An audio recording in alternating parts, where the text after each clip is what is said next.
Welcome to the Jamal Thomas Morning Show. We are here. We are in a different location. Let me get the light. I gotta be honest, I'm not entirely happy with the camera angle. I'm going to work on that over the weekend. But I'm glad that you guys can join me. Can you hear me okay? No issue with sound or anything like that? No weird echoes or any bizarre anomalies? Different location. I am in Nepal at this point, Kathmandu. So far, so good. The internet is supposed to be pretty decent. This computer does not have a plugin for it, unfortunately. I was looking for it. In fact, I may just have to get another computer that allows a plugin to it. But the internet should be, fingers crossed, stable. Even though there was a bit of a anomaly when I first got here. But no, man, I'm glad that you guys can join me. Let me make sure I'm connected to the right one. I don't want to make any weirdness over the course of the show. And yeah, all right, the word is good. So yeah, I'm glad that you guys can join me, man. As I said, new location. This one is an apartment. It's not that bad, actually. So we have a good show for you today. Now, I got to be honest with you, a lot of work to do because yesterday, from morning to evening, I didn't get here until 1, 2 in the morning. And so I still have like 4 videos to cut, and I'm going to have to cut the videos for today. Nevertheless, we have a damn good show for you today. We're going to have Jatras, a gentleman from Mena Unleashed. Now, you may have seen him on YouTube. I'm sorry, on Twitter. He has a fantastic account, and he gives some of the best analysis on issues concerning the Middle East that I have come across. So that should be damn good. That should be damn good. Bring the mic closer. Okay, let's bring the mic closer. Don't mess up, don't mess up, don't mess up, don't mess up, don't mess up. No whammies, no whammies. All right. All right. Also, we're going to have Laith Marouf. Laith comes on sounds like you're in a tunnel. It still sounds like I'm in a tunnel. Let me bring the mic a little closer. Bring the mic closer. I can't believe you guys are still talking about KJ. Yes, KJ got defensive because Dimitri brought up China. That is it. And for people who, I'm sorry. Oh, that's even worse. Yeah, I'm not happy with this camera angle. All right. I'm not going to mess with it now. I'll fix it over the weekend. Look, I can't believe we're still talking about KJ. KJ got defensive because Dmitry Lascaris brought up China. Dmitry didn't attack China. In fact, Dmitry brought up China and Russia. And he effectively said that these countries are still working with Israel. And that was all he said. That was all he said. I think Dmitry, it might have been like a 30-second soundbite. KJ comes on the show, flips out. That is what happened. That is literally what happened. And he spent a huge amount of time attacking Dmitry and honestly didn't know what he was talking about. It was that. That's what happened. KJ had a hissy fit. He was hysterical. And my opinion on this has hardened over the course of time. Look, as a rule, you should have respect for the show. KJ has been coming on the show for a very long time. And for those of you who take this weird biased position that it's okay for him to come on and attack Dmitry, you're out of your mind. Period. You're out of your mind if you think that's okay. Dmitry didn't do anything to KJ. Dmitry didn't even know who KJ was. And flipping out over something like that is nonsense. I will get rid of any guest. No guest gets to determine my other guest. I don't care who it is. As a flat fact, I don't care if they bring in 50,000 subs or 50,000 views. I don't care. You don't get to attack my other guests. And you don't get to dictate the other guests to come on the show. If KJ wants to have a hissy fit, that's on him. I have 3 or 4 other China guests that replace him that honestly get more views. So sad day. I feel some kind of way about the way he acted, but that's on him. So, you guys got to get over it. I don't, the idea that you flip out, and just before Laith even gets here, let me talk about this for a bit. This show, I realize, I didn't realize this in advance, but I'm realizing it now. There is an inherent complication in a show that is not an echo chamber. And what I mean by that is, yeah, sure, the host has a certain point of view. But if you notice, the people who come on the show have a wide range of views. I mean, for God's sake, Alex Craner, him and I disagree completely about most things. He still comes on the show. I still enjoy him as a guest because, as a flat fact, I don't know if I'm right. I could be wrong. I know I could be wrong because I'm a human being. I don't have a prize pony, if that makes sense. And so what you would get is people having various views across the spectrum. I often disagree with my Middle Eastern guests' take on Russia. And yet I still bring them on the show because, again, as a flat fact, I don't know if I'm right. And so where you would get on this show are points of view that run the spectrum. We cover Russia, we cover China, we cover the Middle East, we cover domestic politics. Also, we get into Africa, we do all that stuff. Those points of view can clash, and those points of view can disagree with each other vigorously. I guess to take issue with that, it would be a sad day for that guest. Period. The show is not changing its tenor in regards to having these multiple points of view. I enjoy these multiple points of view because A, they give me something to think about. And whether those views are right or wrong, some of those points of view is governed specifically by where those people come from. If you're in the Middle East, you may have a take on Russia that I don't have, or at the very least I can entertain, even if I don't necessarily accept entirely. If you are from the Russian angle or the Iranian angle or the Chinese angle or the whatever angle, you may have points of view that disagree with the points of view of other guests. That's life. Got to accept that. People come from different political dispositions. Now, if KJ is so childish that he can't accept that Dimitri may have a different point of view or any question at China at all, then yeah, dude, you're living in a fantasy land. I'm sorry. People have different points of view. It's just life. And typically in life, you just accept the fact that those people have those different points of view. You eat your popcorn and you keep going. So, such is life. Such is life. I'm going to bring in my guest, though. I see him here. At least I think he's here. I see the name. I don't see a face or anything yet. He'll pop up shortly. There we are. Let me bring on my man.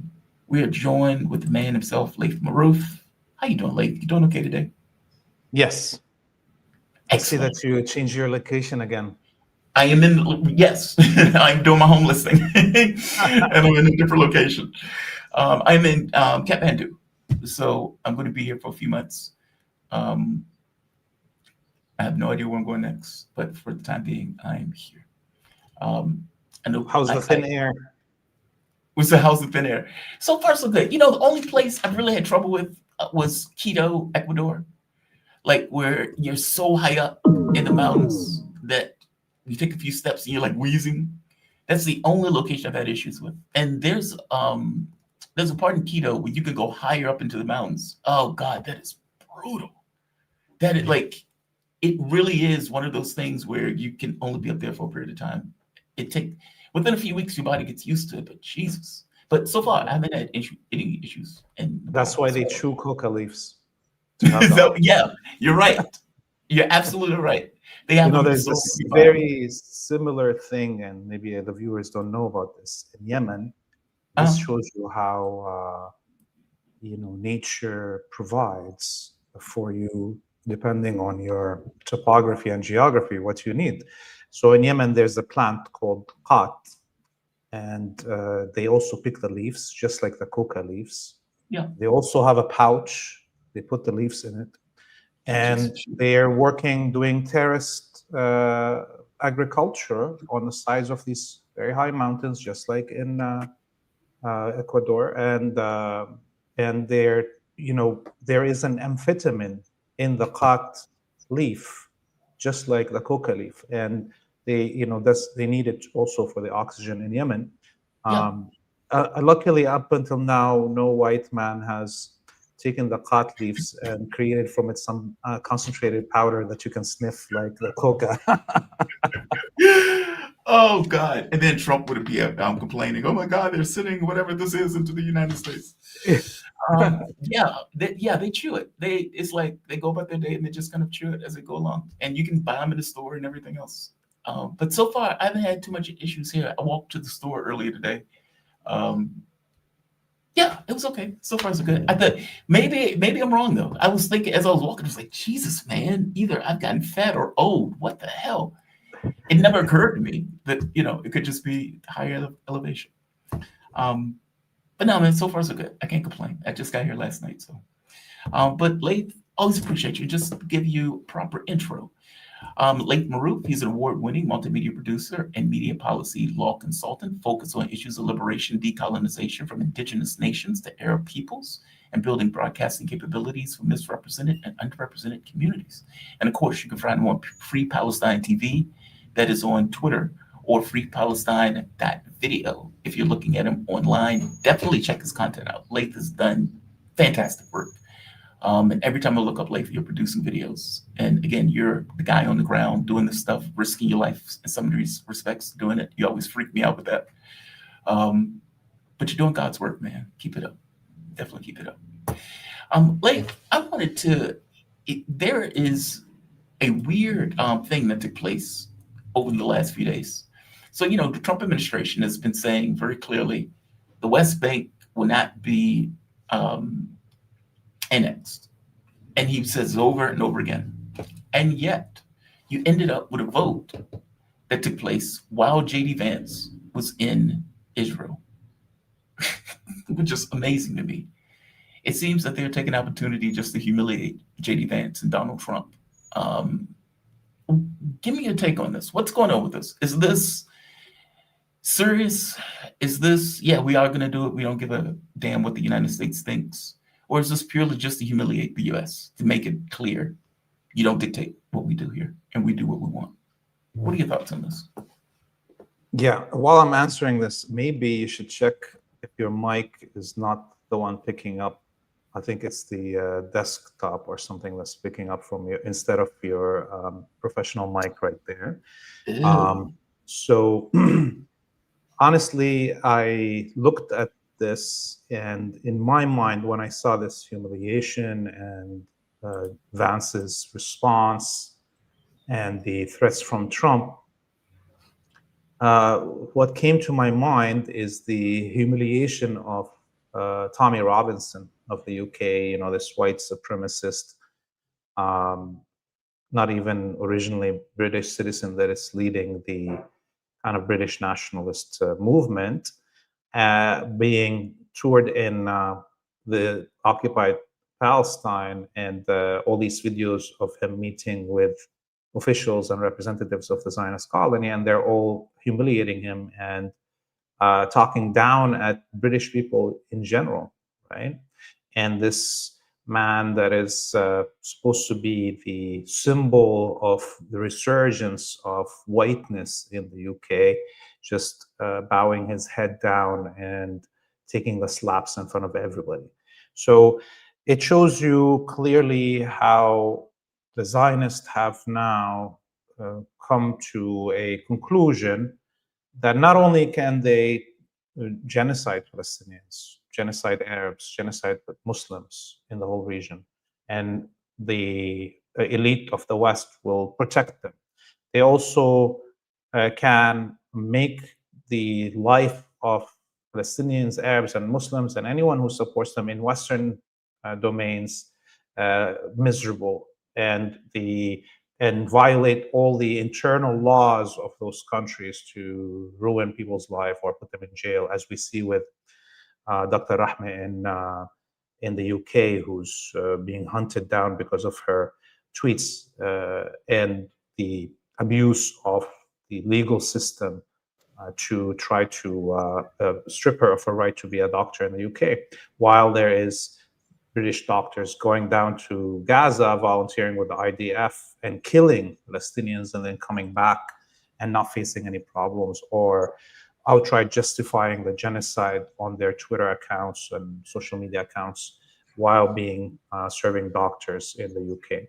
So now they feel that they can do that also to the elite, not only the regular citizens, whether they're white or not, like Tommy Robinson. Now they believe that they can humiliate any Western leader that diverges 1 centimeter away from their positionality, and that those leaders cannot do anything about it. So what is Trump gonna do right now? I don't see him possibly to cut any military aid to the Zionist colony. That's not going to happen. Looking at how the schism right now, by the way, this is something also, I think, sometimes we look at these things, we think it's only just the hubris and the extreme Jewish supremacy of these Zionists that are making them do these things. There's also a counter thing that's happening, which is that the Palestinian resistance and the Palestinian people managed to make their cause not into an international affairs issue in the countries of the West, but into an internal issue. The right to speech, right to assembly, right to profess a religion, all of these are now fights happening inside the United States, the UK, Germany, whatever it is. So it's an internal battle right now. So that's a huge success. Added to it, actually, that the Palestinian people and the Palestinian resistance destroyed the Democratic Party. They defeated it and clobbered it, made it into a non-existence even power base of in the United States. And in the last 6 months, we saw the Palestinian people fracture the Republican Party, right? So you have now a whole wing of the MAGA that is at war with another wing. One wing saying the Zionists are controlling us, and the other wing is saying, I want them to control us, okay? Like, what's his name? During the conservative, Zionist Christian conference that happened over the last few days, it's like that wing that Trump is now associated with is saying to the Christian white people of the United States that you are less than, and you have to, if you want to go to heaven, you have to save Israel, not be Christian. Okay, so this is now where Trump is cornered. What is he gonna just flip now to the other side of MAGA with Candace Owen and all these other Tucker Carlson and so on? No, he's not gonna abandon ships. There's no other ship that he can ride right now. And if he does, he loses. So of course the Zionists gonna do whatever they want to, and they know.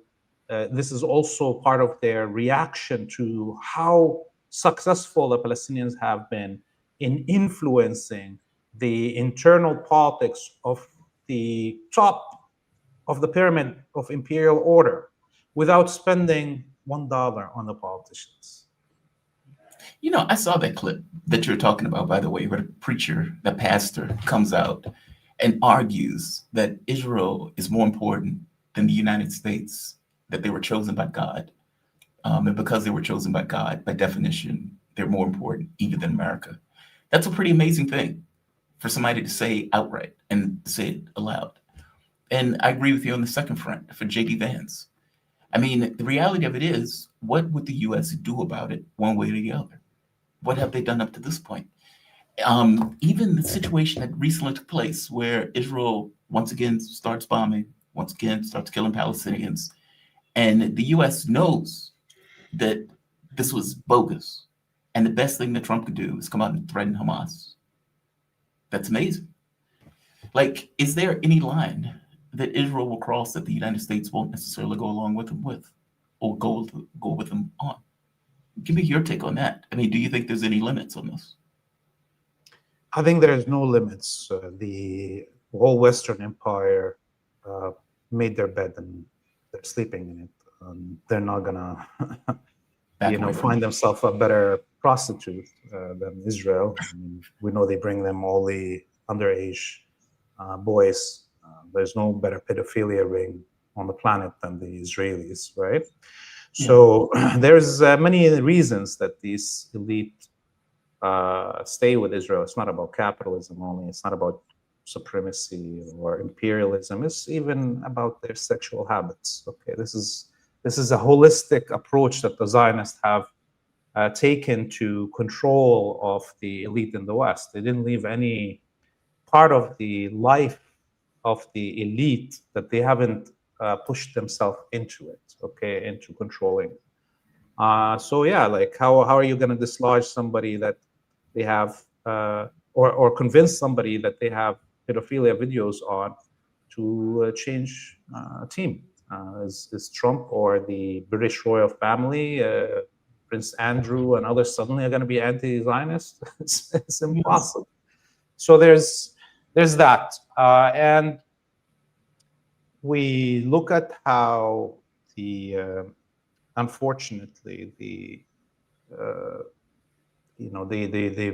population in the West is yet to get to a point of militancy where the threat of what could happen if the elite do not listen to the populace or the will of the population is still less than the threat of what could happen to those elite if the Zionists abandon them, right?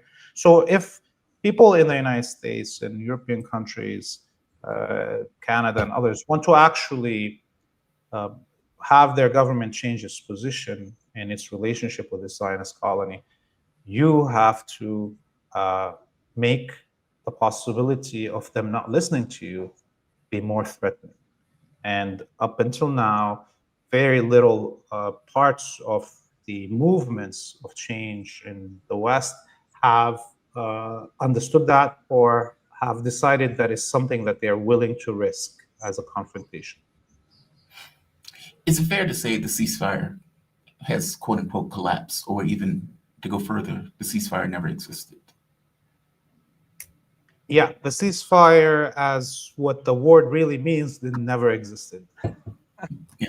You see, the Zionists and the imperialists in general, they love euphemisms. They always say something and they mean the complete 180 degrees opposite of, freedom means slavery, and democracy means dictatorship, and freedom of speech means control of speech. So, saying it's a ceasefire, it means it was never going to be a ceasefire. If the West says it's going to be a ceasefire, then you know that it's not going to be a ceasefire.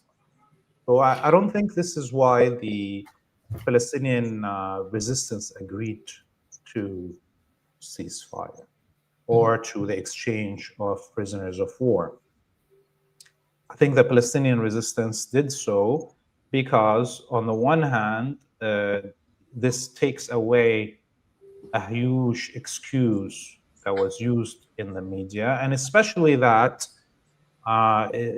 there's been thousands upon thousands of Palestinians that have been captured, tortured, thrown into these dungeons since the beginning of the genocide. So there's a urgency. And as we see now, the bodies of all these Palestinian prisoners being released that have been tortured Yes. and murdered, and their organs harvested. Organs, yeah. It's clear why the Palestinian resistance felt that it needs to do this just to at least alleviate, the pressure on the prisoner population, the Palestinian prisoner population, which, to the Palestinian people, prisoners are living martyrs. They are the most respected, just below people who are martyred, the most respected people in Palestinian society are the prisoners, because they are being martyred on a daily basis over and over, while they're waiting in these dungeons, and because they have, given the highest sacrifice you can give beyond being martyred, or just below being martyred. So I think the pressures from the families, and the fact that the Palestinians, in one of the main purpose that they launched October 7th was the release of prisoners, and to have more prisoners still in the jail right now needed to be dealt with. Yeah. I have yet to get a clear answer on this, and if anybody would know, you would. One of the plans that was supposed to take place among all of these Arab states that agreed with the ceasefire, as they're calling it, was that you were going to have a coalition of Turkey, Egypt, I suppose Qatar, Saudi Arabia, etc., that they were going to contribute troops to effectively occupy Gaza. Is this going to happen? I mean, there's been reports that many of these states were concerned because they didn't necessarily want to come across as a proxy force for Israel, that it was too humiliating for them to actually do it. But for all intents and purposes, do you think this is ultimately going to come to pass, or not so much? It will never pass, and it's not intended to pass. It is psychological warfare. It's not even propaganda, it's psychological warfare, specifically to demoralize Palestinians, Arabs, and Muslims in general that are 99.9% pro-Palestinian and against the existence of the Zionist colony, to demoralize them to the point of saying, like, look, your own government is going to be the one that's killing Palestinians on behalf of the Zionists. So this is where it is. But why it will never happen is because the Egyptian army, the Indonesian army, the Saudi army, the Emirati army, what are they? They haven't fought a war in decades, if not centuries. The combined might of all of these armies couldn't defeat, for 15 years, couldn't defeat the Yemenis. And if they're stupid enough to do this, this is probably one of the main reasons, actually, beyond the fact that their armies are not real armies. Their real armies are the Wahhabi death squads like ISIS and others. Beyond that is that if in the situation that Egypt or others come in to occupy Gaza, the Palestinians will be fighting them. And this will bring the battle into their own countries. The Palestinians will never allow anyone to occupy them. Arabic, Muslim, white, black, brown, green, yellow, red, I don't know, whatever. Nobody will be allowed to occupy us, and anyone that occupies us will be treated as an occupier and will be fought. And, most of these Arabic regimes learned that out of all the Arabic societies, the Palestinians are ungovernable by outsiders. Okay, 100 years, we're so stubborn, we're still fighting the whole empire. 100 years after World War I, under these crazy conditions. So Saudi Arabia will descend into civil war, into fights, into militias starting if they come and try to occupy Gaza. Similarly, in Egypt, Egypt is already on a powder keg.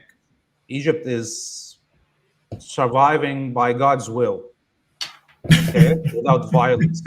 Without violence, you don't know what spirit is keeping it from totally exploding as a country.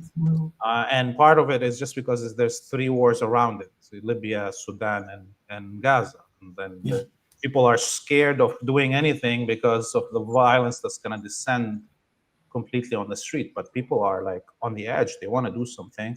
And if Egypt intervenes in Gaza in such a way, it will be committing suicide as a state, as a government.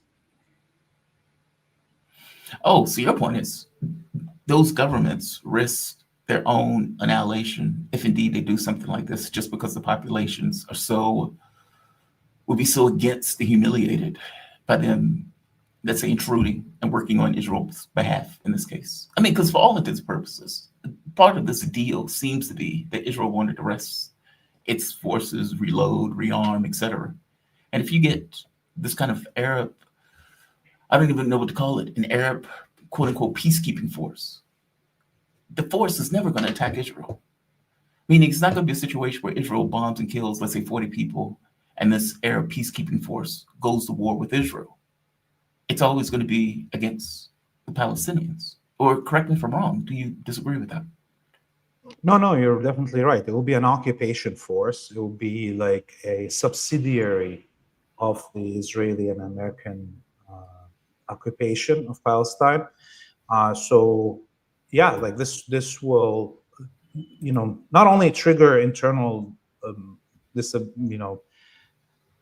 movements inside those countries, but also it will give an incentive for Palestinians to target those governments in their own countries, right? I mean, for 100 years, clearly all the Arabic monarchies that were installed by the West plotted against the Palestinians. And the Palestinians knew it, There was only one attempt to take out one of these governments by Palestinians, which was the uprising in Jordan in 1970 that led to the Black September mass genocide of Palestinians in Amman's refugee camps in the capital of Jordan. But other than that, the Palestinians didn't fight directly the Arab vassals or intervene in their internal problems, right? Or to change that reality. And I'm talking about the monarchies specifically. Well, now there will be a reason to do so because it's not anymore hidden. It's always been since 1917 that these monarchies have collaborated with the Zionists and the West to, give away Palestine to the Zionist colonists. But it's always the Palestinians and facts coming after with evidence coming out about the meetings and so on a decade later for the Palestinians to prove what they're saying to the other Arabic populations. It's a very, very hard propaganda war, it was. But now it's becoming out in the open, the collaboration. So the Palestinians don't need to do any much education to the rest of the Arabic population, just like what's happening with the Western population in terms of the evidence is so glaring of genocide over 2 years that in reality, the Palestinians don't need to do much propaganda to fight the minds, to win the minds of Western audiences. This is why Israel just announced that it's going to spend 20 times more on their propaganda efforts than they were this year. Okay, so this is happening without the Palestinians spending one dime on propaganda counter the Zionists, other than relaying reality that's happening. So this is happening right now, similarly for the vassals in the Arabic and Muslim world. Instead of Palestinians having to educate the Arabic and Muslim population about how their rulers are vassals that are, working against Palestine and plotting with the enemy, well, they're coming out and doing it in front of their own populations in the open, these elements. Wait, so you're telling me that, okay, I didn't know this. You're telling me that the Arab populations in, let's say like Saudi Arabia, for example, or let's say Jordan or Qatar, UAE, that they didn't know that let's say the principals in those governments were working with the Israeli government? Like meaning they thought Yeah, I'll just answer that way. They didn't know that the heads of states of those governments were working with Israel. I mean, that seemed pretty clear at that point. They didn't do anything. I mean, they would give voice and say, we don't like this. But it seemed pretty clear that they were obviously working with Israel or had no issue with the Palestinian issue per se, not in any real sense of the word. They didn't know that. So I lived in Saudi Kingdom in Riyadh for 12 years. Okay. So I've, you know what's happening inside the country. I have family and friends. I know what they've been through over the last 100 years, the population. And I can tell you that number one, obviously, this is the one of the most vicious regimes in the world. And for the silliest thing, you get your head chopped off. Okay, and obviously, if you're a journalist that critiques even just a little bit, even if you're a pro-Zionist, pro-imperialist, pro-Saudi government like Khashoggi, you could be chopped up in the Saudi embassy in Turkey. So your life is in danger as a Saudi citizen, no matter where you are, even if you leave the Saudi kingdom and escape it. Okay, you cannot have dual citizenship as a Saudi. You lose your citizenship if you have another passport immediately, and your rights. Okay, and in fact, there's no rights anyways. Obviously, the most people don't understand this because they don't read history, but the British came in and armed the Saud family in the 1920s, and then prompted them to attack the east coast of Saudi, which now is which was always Shia, and huge slaughters, genocide, what happened to the Shia in the east coast of what is now the Saudi kingdom. The west coast, where Mecca, Medina, and the mountain regions were the attack that happened on them in 1930, it's described, through photos and historical record and so on, as basically what we saw ISIS do in Syria and Iraq. Total, mass rape of villages on the path between Riyadh and Mecca, and total destruction of any holy sites inside Mecca and Medina, the shrines of the companions of Muhammad and the family of the Prophet and so on, all destroyed by the Saud family in 1930. And so you have to understand how much pressure there is, and the educational system.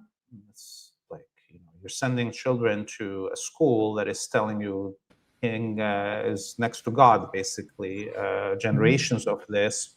And the amount of media that the Saud family owns in the Arabic world, they own, between them and the Qataris and the Emiratis, they own practically 90% of all broadcasting television and radio stations in the Arabic world. So you have full control of the mind and body of the Saud, citizen. So yes, it's going to be hard for most Saudis living 4 generations of this, total isolationism and mind and body control, that they cannot recognize some things. But of course, there's a huge part of the Saudi population that is very well educated and have know these things.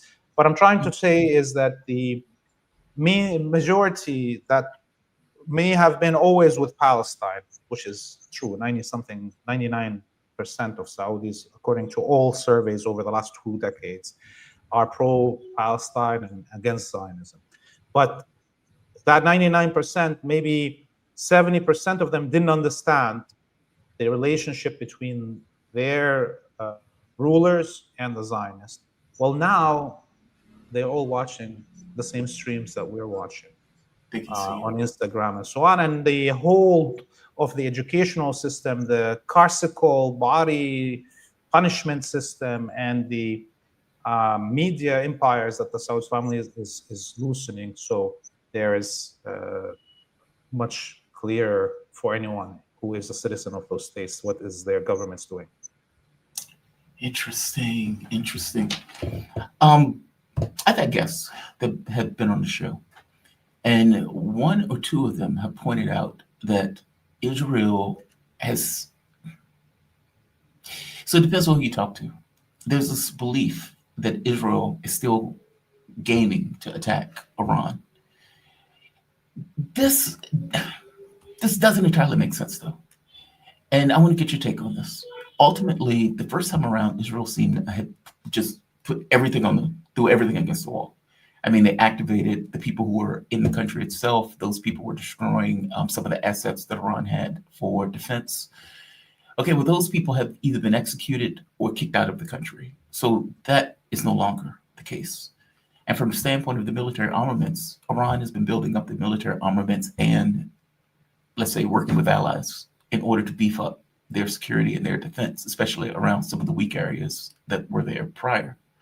Do you still see Israel going along with this particular attack or not so much?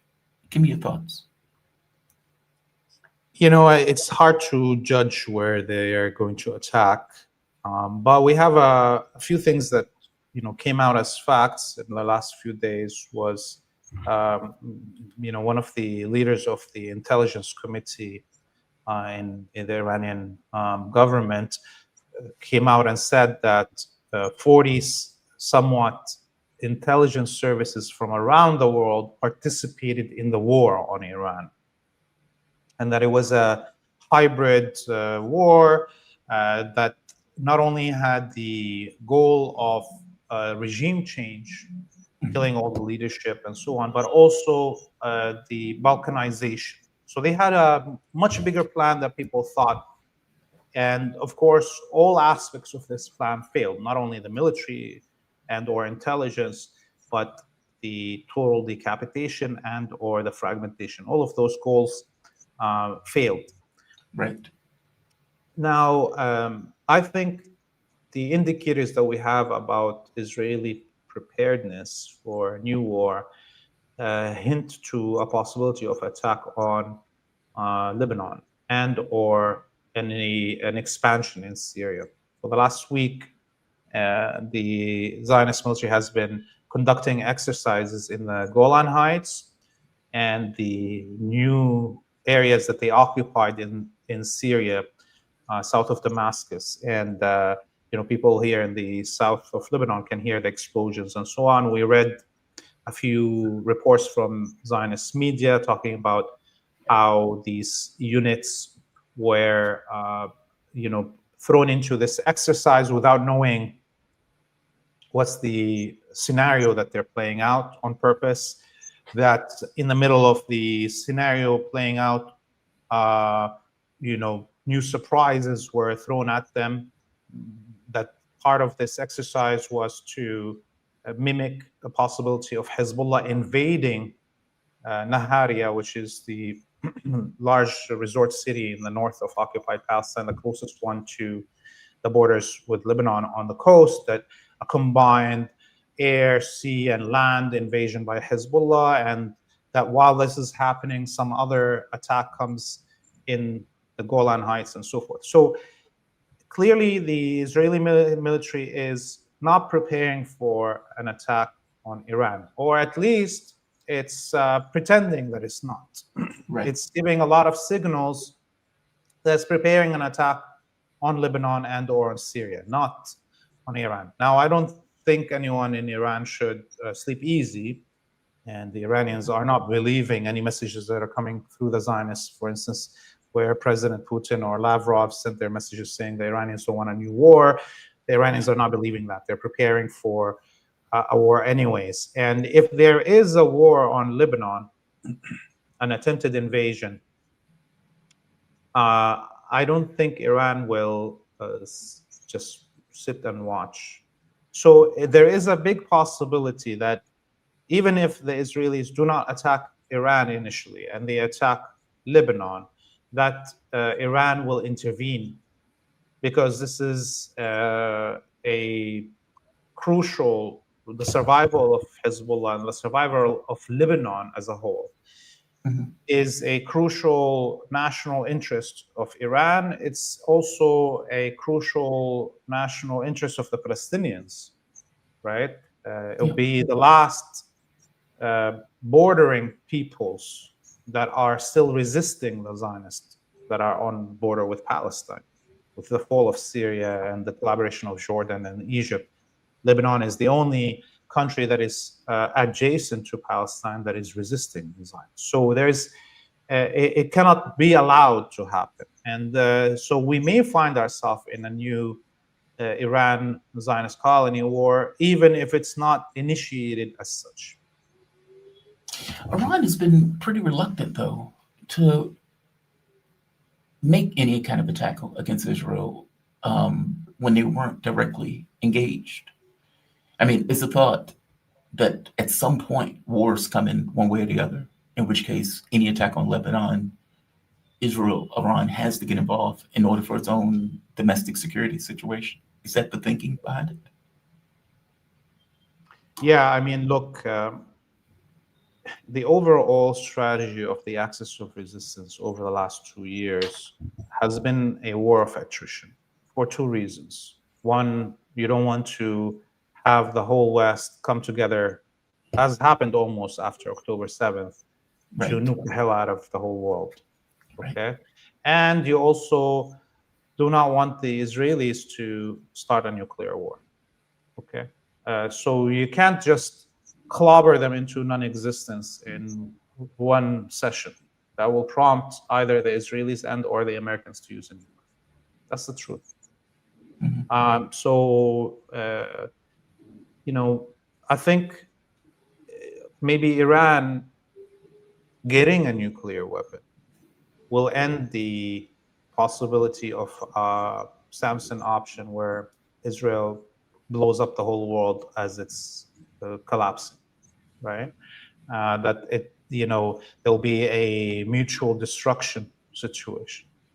Maybe if Iran gets a nuclear weapon, that actually Russia and China will have a backbone and start actually affecting the situation in Western Asia and North Africa, and other than just watching, sitting on the side and watching and going like this. Okay. Yeah. So I don't know if this is going to happen. In general, I think that another part of the overall axis of resistance strategy over the last 2 years was to see how far you can get Western societies to the edge of collapse of social cohesion around this issue that maybe, as we see, for instance, right now with the Democrats and the Republicans all falling apart, and or the politics in the UK, how falling apart it is, and how the elite are shooting themselves in the foot, that at some point the internal pressure and the collapse of these societies in the West will force them to abandon Israel to deal with its own fate. Now, how successful this has been, I'm not sure. It could be more successful, but it definitely had effects that are permanent. This strategy of war of attrition and prolonged war had huge effects on the global understanding of what's happening in Palestine, and the support to Zionism in general, and the disgust that the rest of humanity has for anyone and everyone that is associated with the Zionists. Look, 2 years ago, if you even dared point, talking about pedophilia and Jewish people was kind of one of the alarm bells for anti-Jewish hate. Right. Okay? But right now, everybody tells you the pedophilia rings around the world are controlled by Jews. In those words, they don't say Zionist even anymore. Okay, so this is there's no way you can get people to suddenly re-like Israel. So this is a permanent situation, and it's just going to get worse. So overall, it makes more sense to have this war of attrition than a go full blow full speed war. No, no, I accept that. I guess, is there a difference between a mutually assured destruction in the context of Iran having a weapon, a nuclear weapon, versus Iran just having the capability of decimating Israel? Because that's Iran's argument. It's like, look, we don't need a nuke. We can decimate them if we need to decimate them in this case. Like, does Iran need a nuke for that to still be a mutually assured destruction thing? I mean, obviously, Israel always has the Samson option.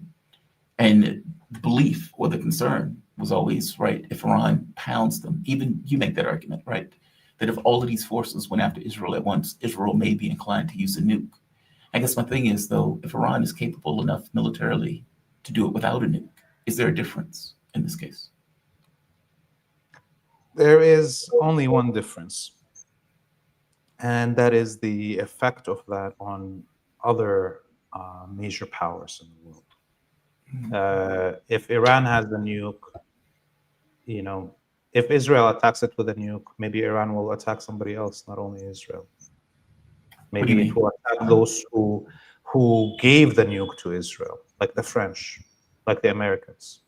Okay, so it's clear that in a situation that the Israelis use a nuke right now, with Iran not having a nuke, that nobody will retaliate.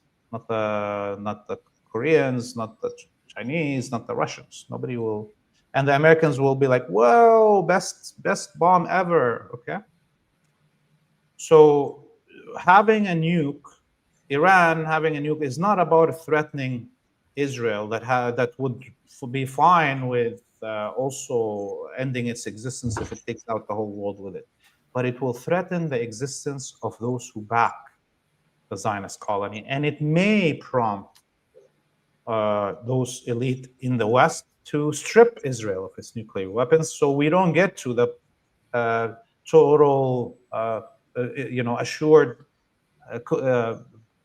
annihilation of humanity, right? You really see that? You think that the U.S. would really take any action? I mean, J.D. Vance, under the current model of things, anything that Israel does, the United States effectively backs. And you pointed out yourself that if Israel used the nuke, the U.S. would be like, yeah, I mean, but Iran was threatening in some fashion, and so this is okay. Meaning, under every circumstance, the U.S. seems to have a blank check backing of whatever Israel does. Do you really see them trying to withdraw or get them to get rid of those nukes? And do you really see Israel doing it? I don't see that taking place. I think if Iran has intercontinental missiles, ballistic missiles, and the nuclear warhead that could reach Washington, D.C., Berlin, London, that it will be in a better position to pressure those governments to rein in their mad dog. Okay, I see. Because that mad dog cannot exist if the vet comes and shoots him in the head. Okay, so as long as the vet is sitting on the side and letting this mad dog bite everybody, you're gonna have a hard time, because that dog is gonna be spreading rabies to others, right? You can't control it if you're. Anyway, so I think we're also on a precipice right now of change. We don't know where it's going right now, the whole world. Okay, and the tectonic changes that started on October 7th have not slowed down, and there's no way to put Humpty Dumpty back together after he fell. Okay, so where the situation is going to go in the West, in countries like the UK or the US and France and so on, in terms of internal cohesion, civil unrest, those things will determine how far the elite will go in their support of the Zionist colony. We may find it that at some point right now, violence erupts in the streets of the United States, and I'm talking about armed violence, because the population is armed to the teeth because of the Second Amendment, the right to have militias and so on. I mean, I'm kind of a little bit shocked that up until now, Latino Americans, citizens of the United States that come from Latin American countries, haven't formed a militia yet to protect their neighborhoods. Okay, but it could be coming any minute now, right? I'm surprised right now, until now, that Antifa, which doesn't exist, but anarchists in the United States haven't formed Oh, a come back. militia yet, right? Because of what's happening in terms of the attack against them. So I think we're at the edge of these things becoming a reality, and once they do, it's going to change the power dynamics and what these elite are willing to do to protect the Zionists.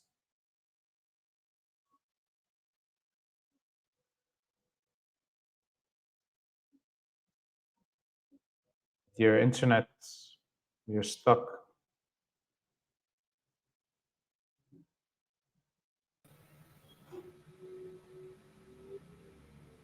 I can see you now. Okay, good. Okay, that was me. Yeah. All right. I am not shocked. We have an anesthetized society that doesn't seem to overtly respond.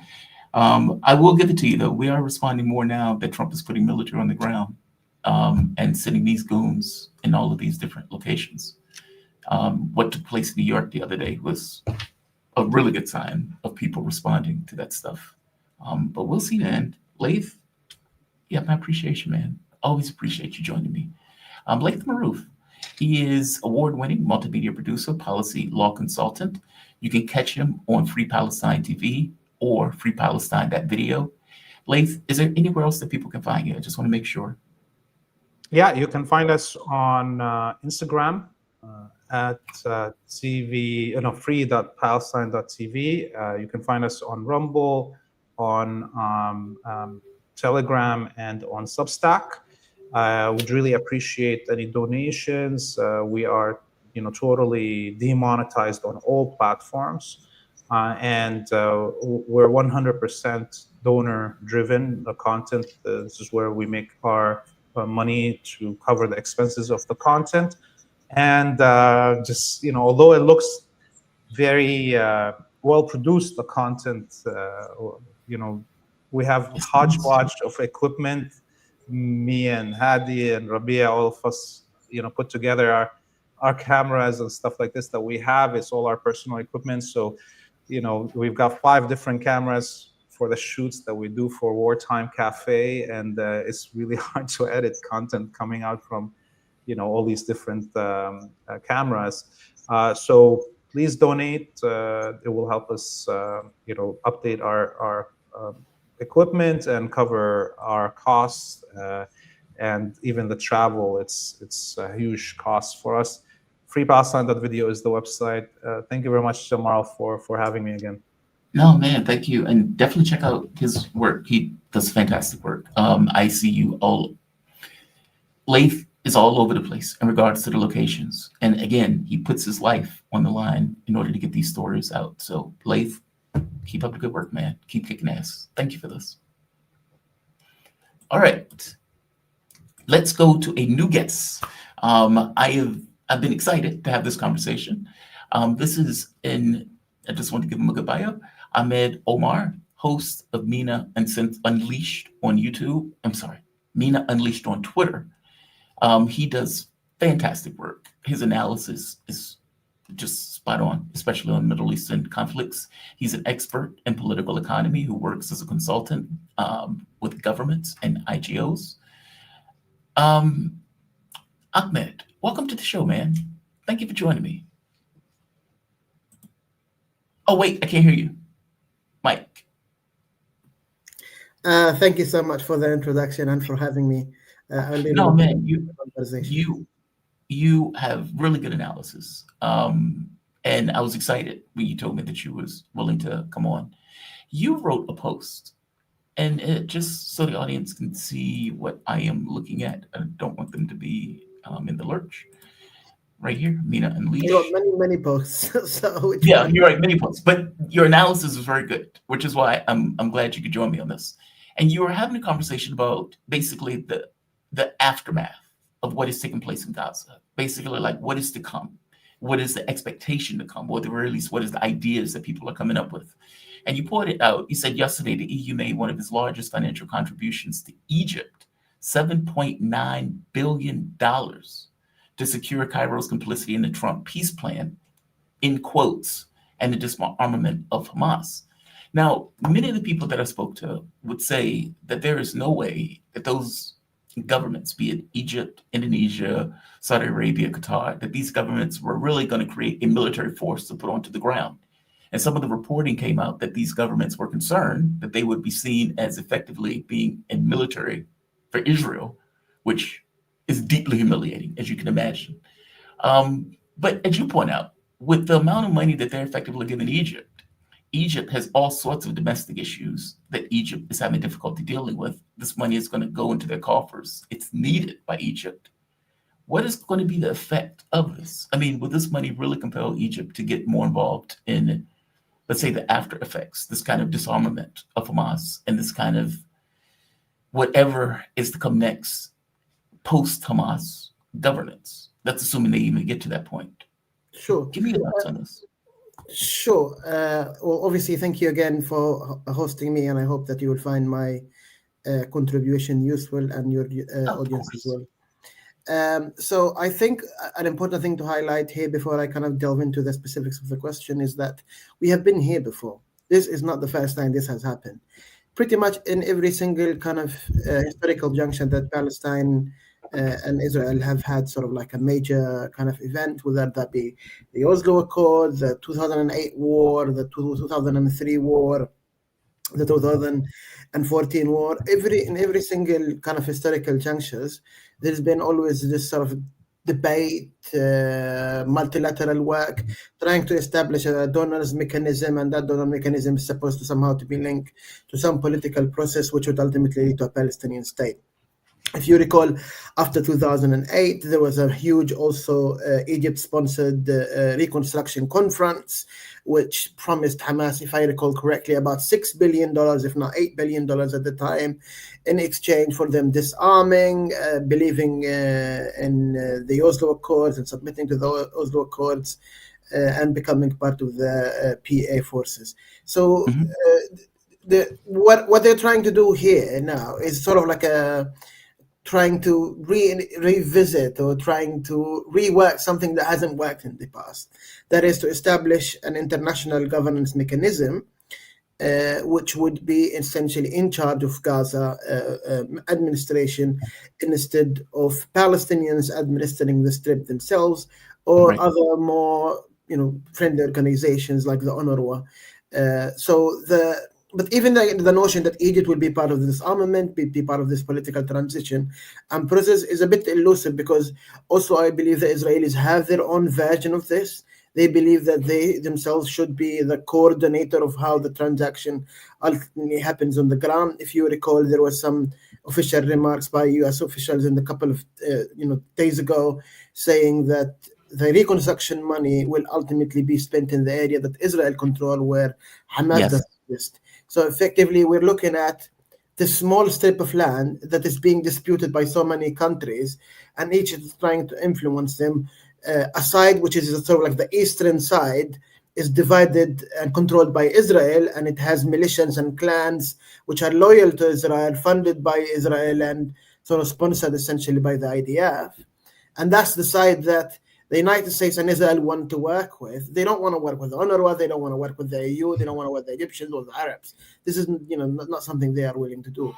And you have another track and another division, which is in the sort of like the west of Gaza, that would be sort of linked to Egypt. That it would be the process that is sort of pursued by the EU, the Saudi Arabians, and the Emiratis.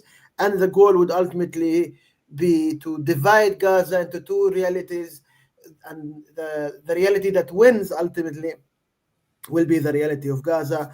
Talking about Palestine is not something except in the sense that it's a theoretical thing, not something real.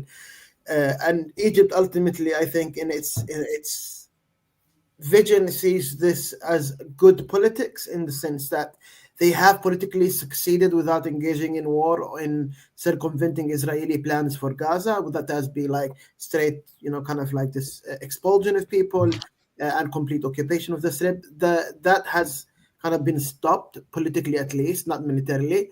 But now the next step, the day after, is, in my opinion, a very highly disputed and debated topic among all these actors that theoretically have signed up to this plan.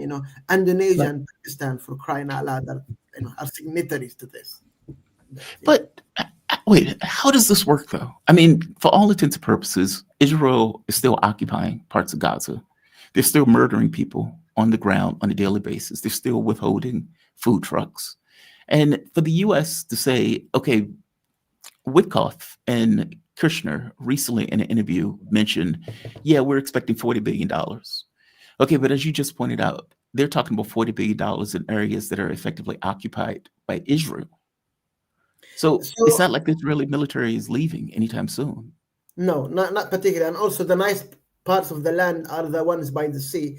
And these are the areas that Israel will be withdrawing from and is already withdrew from. I think, as I mentioned earlier, I don't think either sides. So let's think of the Trump peace plan as a greater banner. It's something you say, right? But like the specifics of it is something that is up for grabs. So each actor that has said, we back this plan, is essentially in a process of trying to sort of put the details of the plan in action so that it becomes the plan. I see. So like the Saudis and their view of the plan is different than the Turks, is different than the Iranians, is different than the Europeans. All these countries supported this plan. Iran supported the plan, by the way, like publicly on public record, Iran backed the Trump plan. But Trump plan doesn't ultimately mean that Israeli wishes or Egyptian wishes or European wishes or Saudi wishes will ultimately triumph. What just has happened is that they got sick of a hardcore military confrontation. So now they went and moved the battlefield and the warfare to the political and economic and social realm. And that's what they are actually doing. All the talks about how much money theoretically can be channeled into Gaza are really nice talks, which have happened in the past. If you recall, in 2020, when Trump announced his deal of the century, the Peace for Prosperity deal, it was also talked about that they will be giving Gazans lots of money and that they will integrate the West Bank into the Israeli economy and make Palestine closer to independence.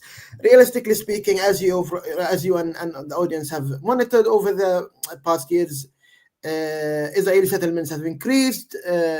Israel was preparing and planning for a genocide and a regional multi-theater war. So, in my opinion, all this talk about peace is just essentially a way to say there is going to be a regional war.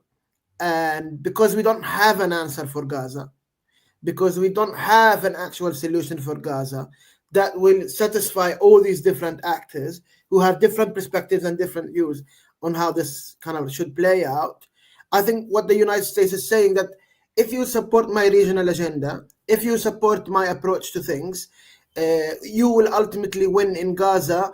But obviously, after other kind of regional issues have been addressed, such as Iran, Hezbollah, Syria situation, Iraq, Yemen situation, there's many. You see more movement also in Libya and Sudan. So the United States is setting an agenda by throwing out these claims about this money. That money doesn't exist, Jamaro. They are talking about something that doesn't exist, will never exist. Nobody will go out of their way to reconstruct Gaza when they know that Israel will destroy it again. What is happening now is similar to what happened in 2014, after the war. Essentially, Israel decided that it doesn't and is unable to continue the physical war, and is transferring the warfare responsibility to other aspects, such as the political, the economic. There's lots of dispute about the so-called economic committee, who's going to form that committee, the international stabilization force, for example, who's going to be part of that force, what is going to be the mandate of that force. For example, the Turks and the Egyptians think of this force as a stabilization force, but Israel and the United States think of this ISF force more as an sort of like a substitute for occupation, somebody that will come in, demilitarize Hamas, and establish like their kind of fulfill the Israeli goals in Gaza. So in my opinion, there is lots of big talks thrown around by many people nowadays, especially like presidents of countries. But in my opinion, I don't think this is real. I think this is political posturing, theatrics, in preparation for sorting out other issues in the region. Then ultimately, depending on that, the situation in Gaza will be decided. So, for example, if Iran loses ultimately, then Hamas will have to come to them with the fact that they lost the war, and there is a regional system led by the US. It's called the Abraham Alliance. It's a kind of a US-led market which gives economic corridors to many actors that going to rely on the US guarantee of security to maintain their existing economic and business relationships. And ultimately, they will be at least not friends with China and Russia. Wait, so you say if Iran loses, so you're assuming that there's going to be a war, that Israel may have... No, go ahead, please. I'm not just assuming. There's so many kind of reports, government officials from both Israeli side and the Iranian side and other kind of actors. But if I would like to highlight the Israel Abraham Shield plan. It's an important plan that was launched about a year ago by sort of like a coalition of Israeli and American American military generals. And the plan essentially talks about different aspects of how Israel views the Israeli security architecture in the region and how the plan should play out. So in the beginning, it talks about Gaza, and they've kind of like done things the way they wanted in Gaza, but then it talks about Iran, talks about Lebanon, talks about Syria, talks about normalization with Saudi Arabia. So I think what we are anticipating in the near term isn't necessarily a resolution or a peace plan or an actual reconstruction of Gaza, but more that the war in Gaza will be put in hiatus, for sort of relative hiatus, for a brief time until they figure out the other kind of broader aspects of the plan. So, for example, we're anticipating MBS to go to DC to potentially sort of like straighten the Saudi point of view on normalization. We're looking at also what will happen with the Iranian nuclear program. The Israelis and the Americans seem to assess that there is potential for another military strike, which will bring the Iranian kind of government into alliance with the Abraham Alliance, right? That's what they envisage.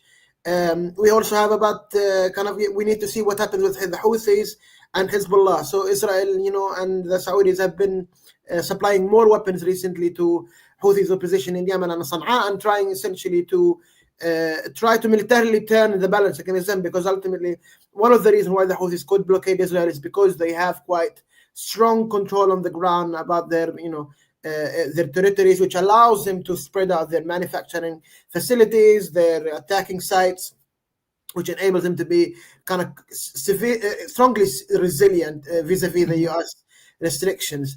So in my opinion, what is happening at the moment is that we have few things being put in hiatus, which is particularly the direct Gaza conflict, whilst other topics are being discussed and are being played out.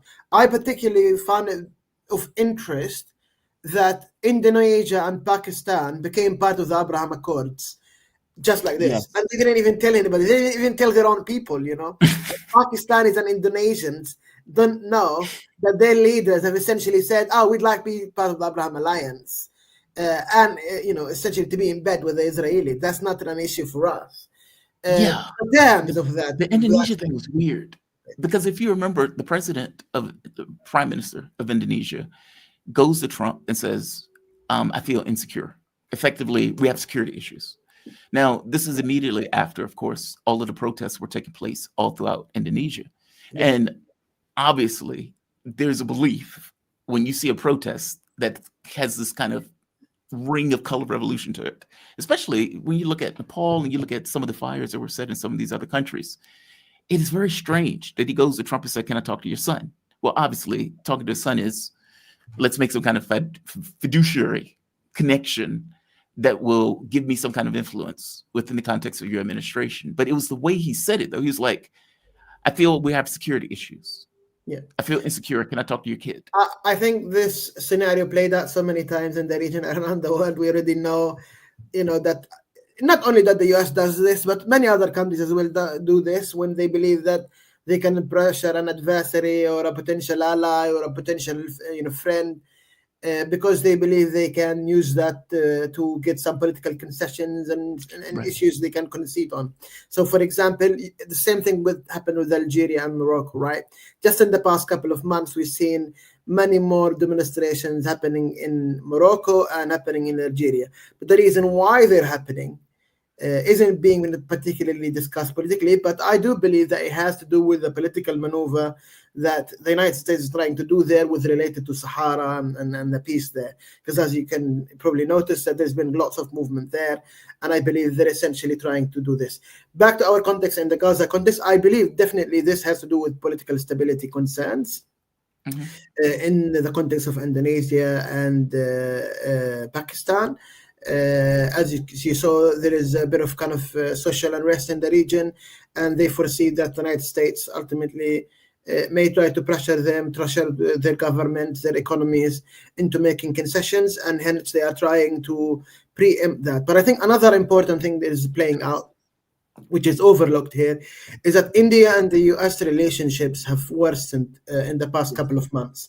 India was seen by many American analysts and strategists as a strong ally against China, but over the past, essentially in 2025, the United States has tried to pressure Russia on buying weapons, food, and energy from Russia. And the Indians said, no, we are not going to accept that. We have the right to buy oil from wherever we think is cheaper for us, where we can afford it most. And economics make a lot of difference for India, given its large volume population. So buying from sources other than Russia, it means that they will have markup the price that they pay, and they don't want to do that because the Indian economy is not doing great itself. So hence they are not really interested in this. But I think expanding the Abraham Accords into Asia and making Asian economies part of this sort of order is not isolated from the United States competition with China. Ultimately, what the US essentially indirectly told China that whatever happens in the Middle East will decide what happens in Asia as well. And whatever happens in Asia, it will decide with what happens in the Middle East. So now there is sort of like, I wouldn't call it a unity of frontier, but more like an increased interconnectedness of the conflicts in Asia and the conflicts in the Middle East, and even to a larger extent, Africa. But like, wait. I'm sorry to interrupt you. I'm so sorry to interrupt. It sounds like you're saying that China has made somewhat of a mistake or a miscalculation by not getting more involved in Middle Eastern affairs, because the U.S. is effectively using what is taking place in the Middle East to expand and cut into China's influence. Am I getting that right? Exactly. Oh, That's actually what I've been trying to say for quite a while now, is that China has overlooked Gaza way too much. It's a major geopolitical event which is affecting and influencing all the actors in the region, whether that be they be China's friends or foes. But at the end of the day, we've seen very careful, highly calibrated Chinese engagement with the war. For example, like China is the largest trade partner of Israel, remains to be the case after the US, obviously, even after the war. So we haven't even seen politically symbolic moves such as claiming that we're not gonna send dual use items to Israel. That we didn't even get that from China. And I think by that the Chinese, I think, wanted to stay isolated, like keep the Asian conflict, Taiwan conflict, India conflict sorry, separate from what happens in the Middle East, because whilst the Middle East is important for us, it's only important for us in terms of energy access and market access. What the United States has done recently is telling China, no, if you want to win this, you have to win it all. You either lose it all or you win it all. And that has changed the dynamics of the conflict and essentially brought Gaza conflict from a regional one into a global one about supremacy, about who has better tech, who has better politics, outreach, networks, access to legal systems, ability to weaponize the different advantages that the country have. And that's what we are increasingly seeing. It's not a random coincidence that after Gaza conflict ended, China declared a rare earth embargo on the United States and its allies. And I think, and as the Chinese have said, this is related to global peace, because a lot of these kind of material ultimately end up into weapon systems that aid the United States foreign policy, which the Chinese view as aggressive. And something very important that happened also this year is Israel has publicly tried to interfere in Taiwan and is essentially officially urging the United States to accept Taiwan as an independent state.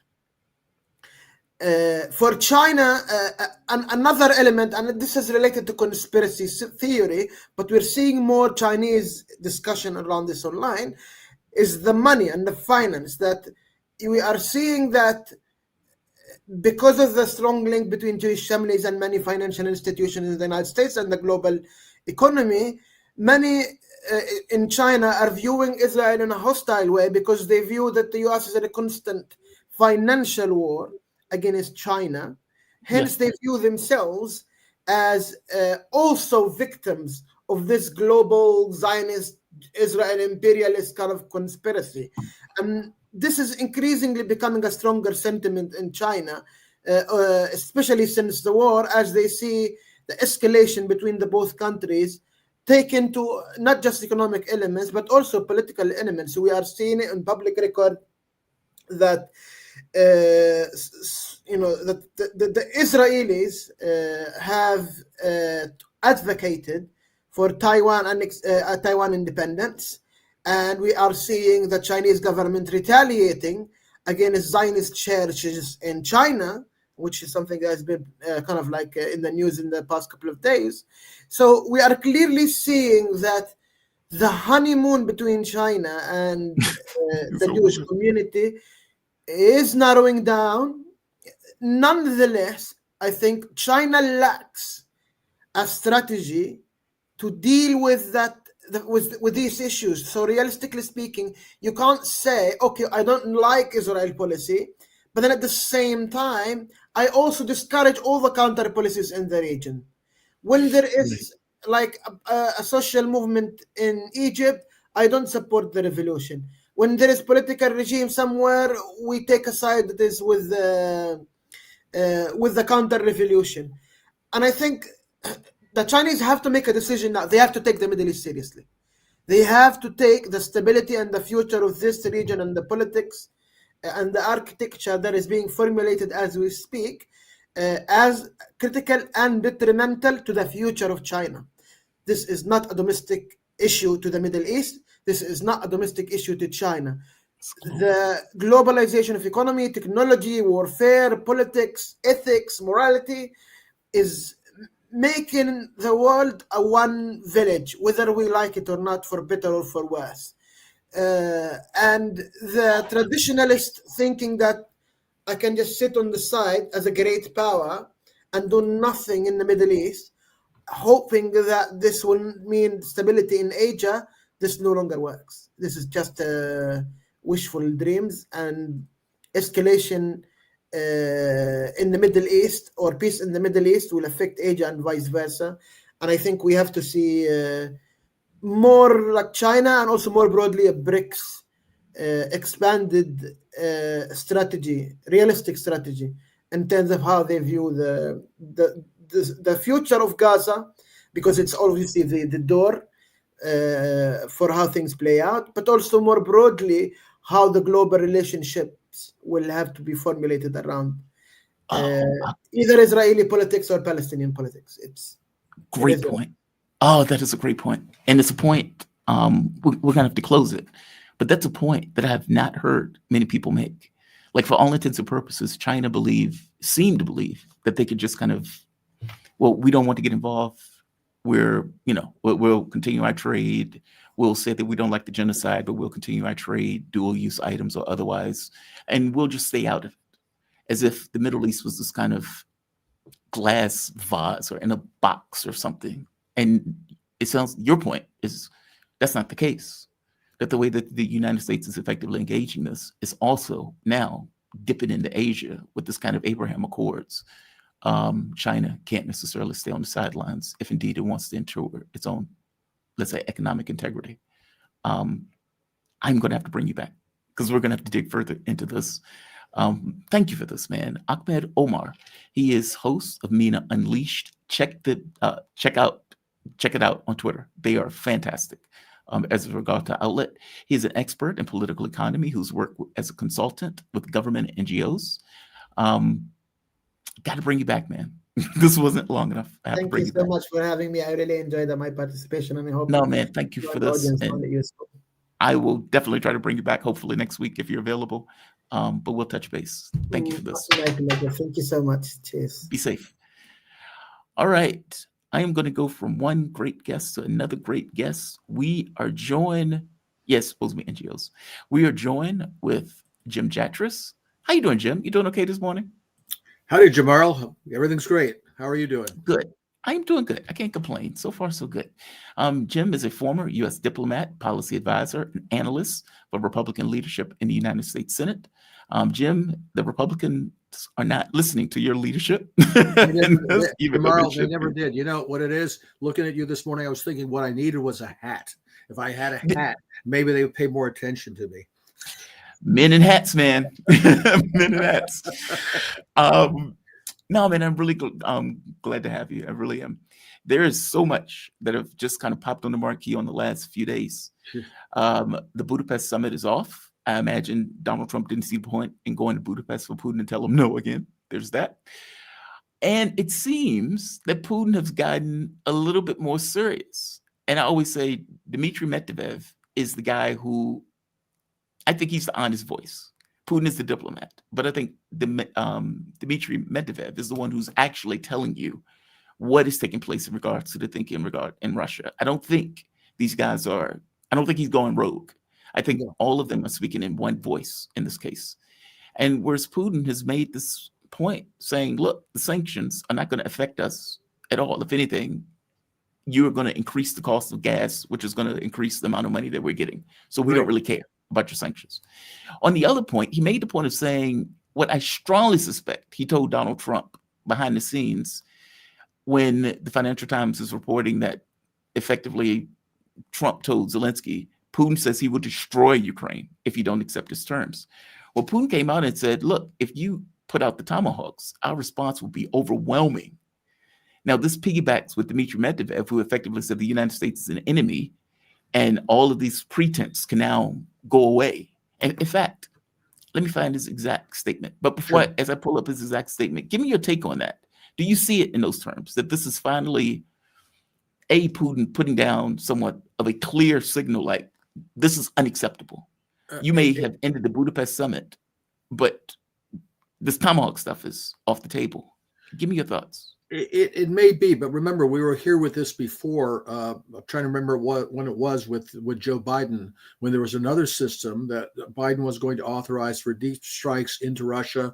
And apparently a message was delivered from the Russians that was very, very strict, and they pulled back from it. Yet here we are again. And remember, I think we need to keep in mind, Jamarl, this is really not about Trump. It's not about Biden. It's about the whole machinery of our government and the whole posture of our support for the war in Ukraine. Remember, we just had just recently, like in the last day or so, a report from the Wall Street Journal that the Trump administration had authorized deep strikes into Russia by the British Storm Shadow system that they just hit a facility in Bryansk recently. And evidently, and again, you get mixed reports on this, that can't be done without American targeting information, which Trump is denying that we provided. So, you can take what all that's worth. So I think it's very possible we've got this whole, one step forward, two steps back going on constantly with the Russians. But you get this kind of zigzag, but the overall trend is toward escalation. And I think that's what we need to focus on, rather than this or that weapon system. We've got the Wunderwaffe of the month that's going to really change the war for the Ukrainians. Meanwhile, the Russians say, "All right, if you do that, we're going to consider ourselves in direct conflict with you."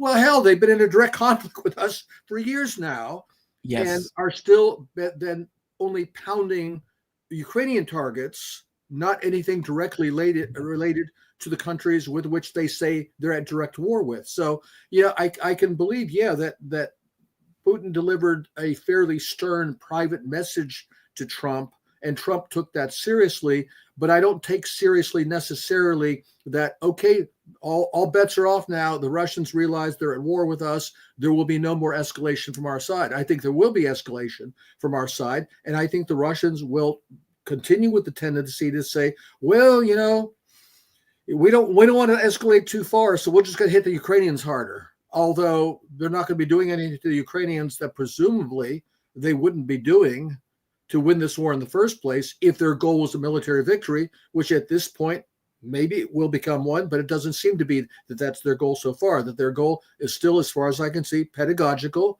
They want the other side to fold. They want the other side to agree to their terms, and I don't think the West is ever going to do that. So, raise your point, but I have another analogy I'd like to draw on there. Please. Well, it seems what we've got is like two players. All the other players don't matter. Playing poker. One of them has all the cards. That's the Russians. The other one has no cards at all. That's basically Trump. That's the U.S. side. And Trump keeps raising the stakes. He keeps putting more chips in the pot and raising Trump, in the hopes that he can bluff him into folding his cards, which he's not going to do because he holds all the cards. Putin, on the other hand, is holding all the cards. He knows he has all the cards. He doesn't want to have to keep raising the stakes. He wants Trump to fold, but he won't call. Right. He won't call. In other words, he'll keep waiting for Trump to realize he's holding no cards and he has to fold as the pot gets bigger and bigger.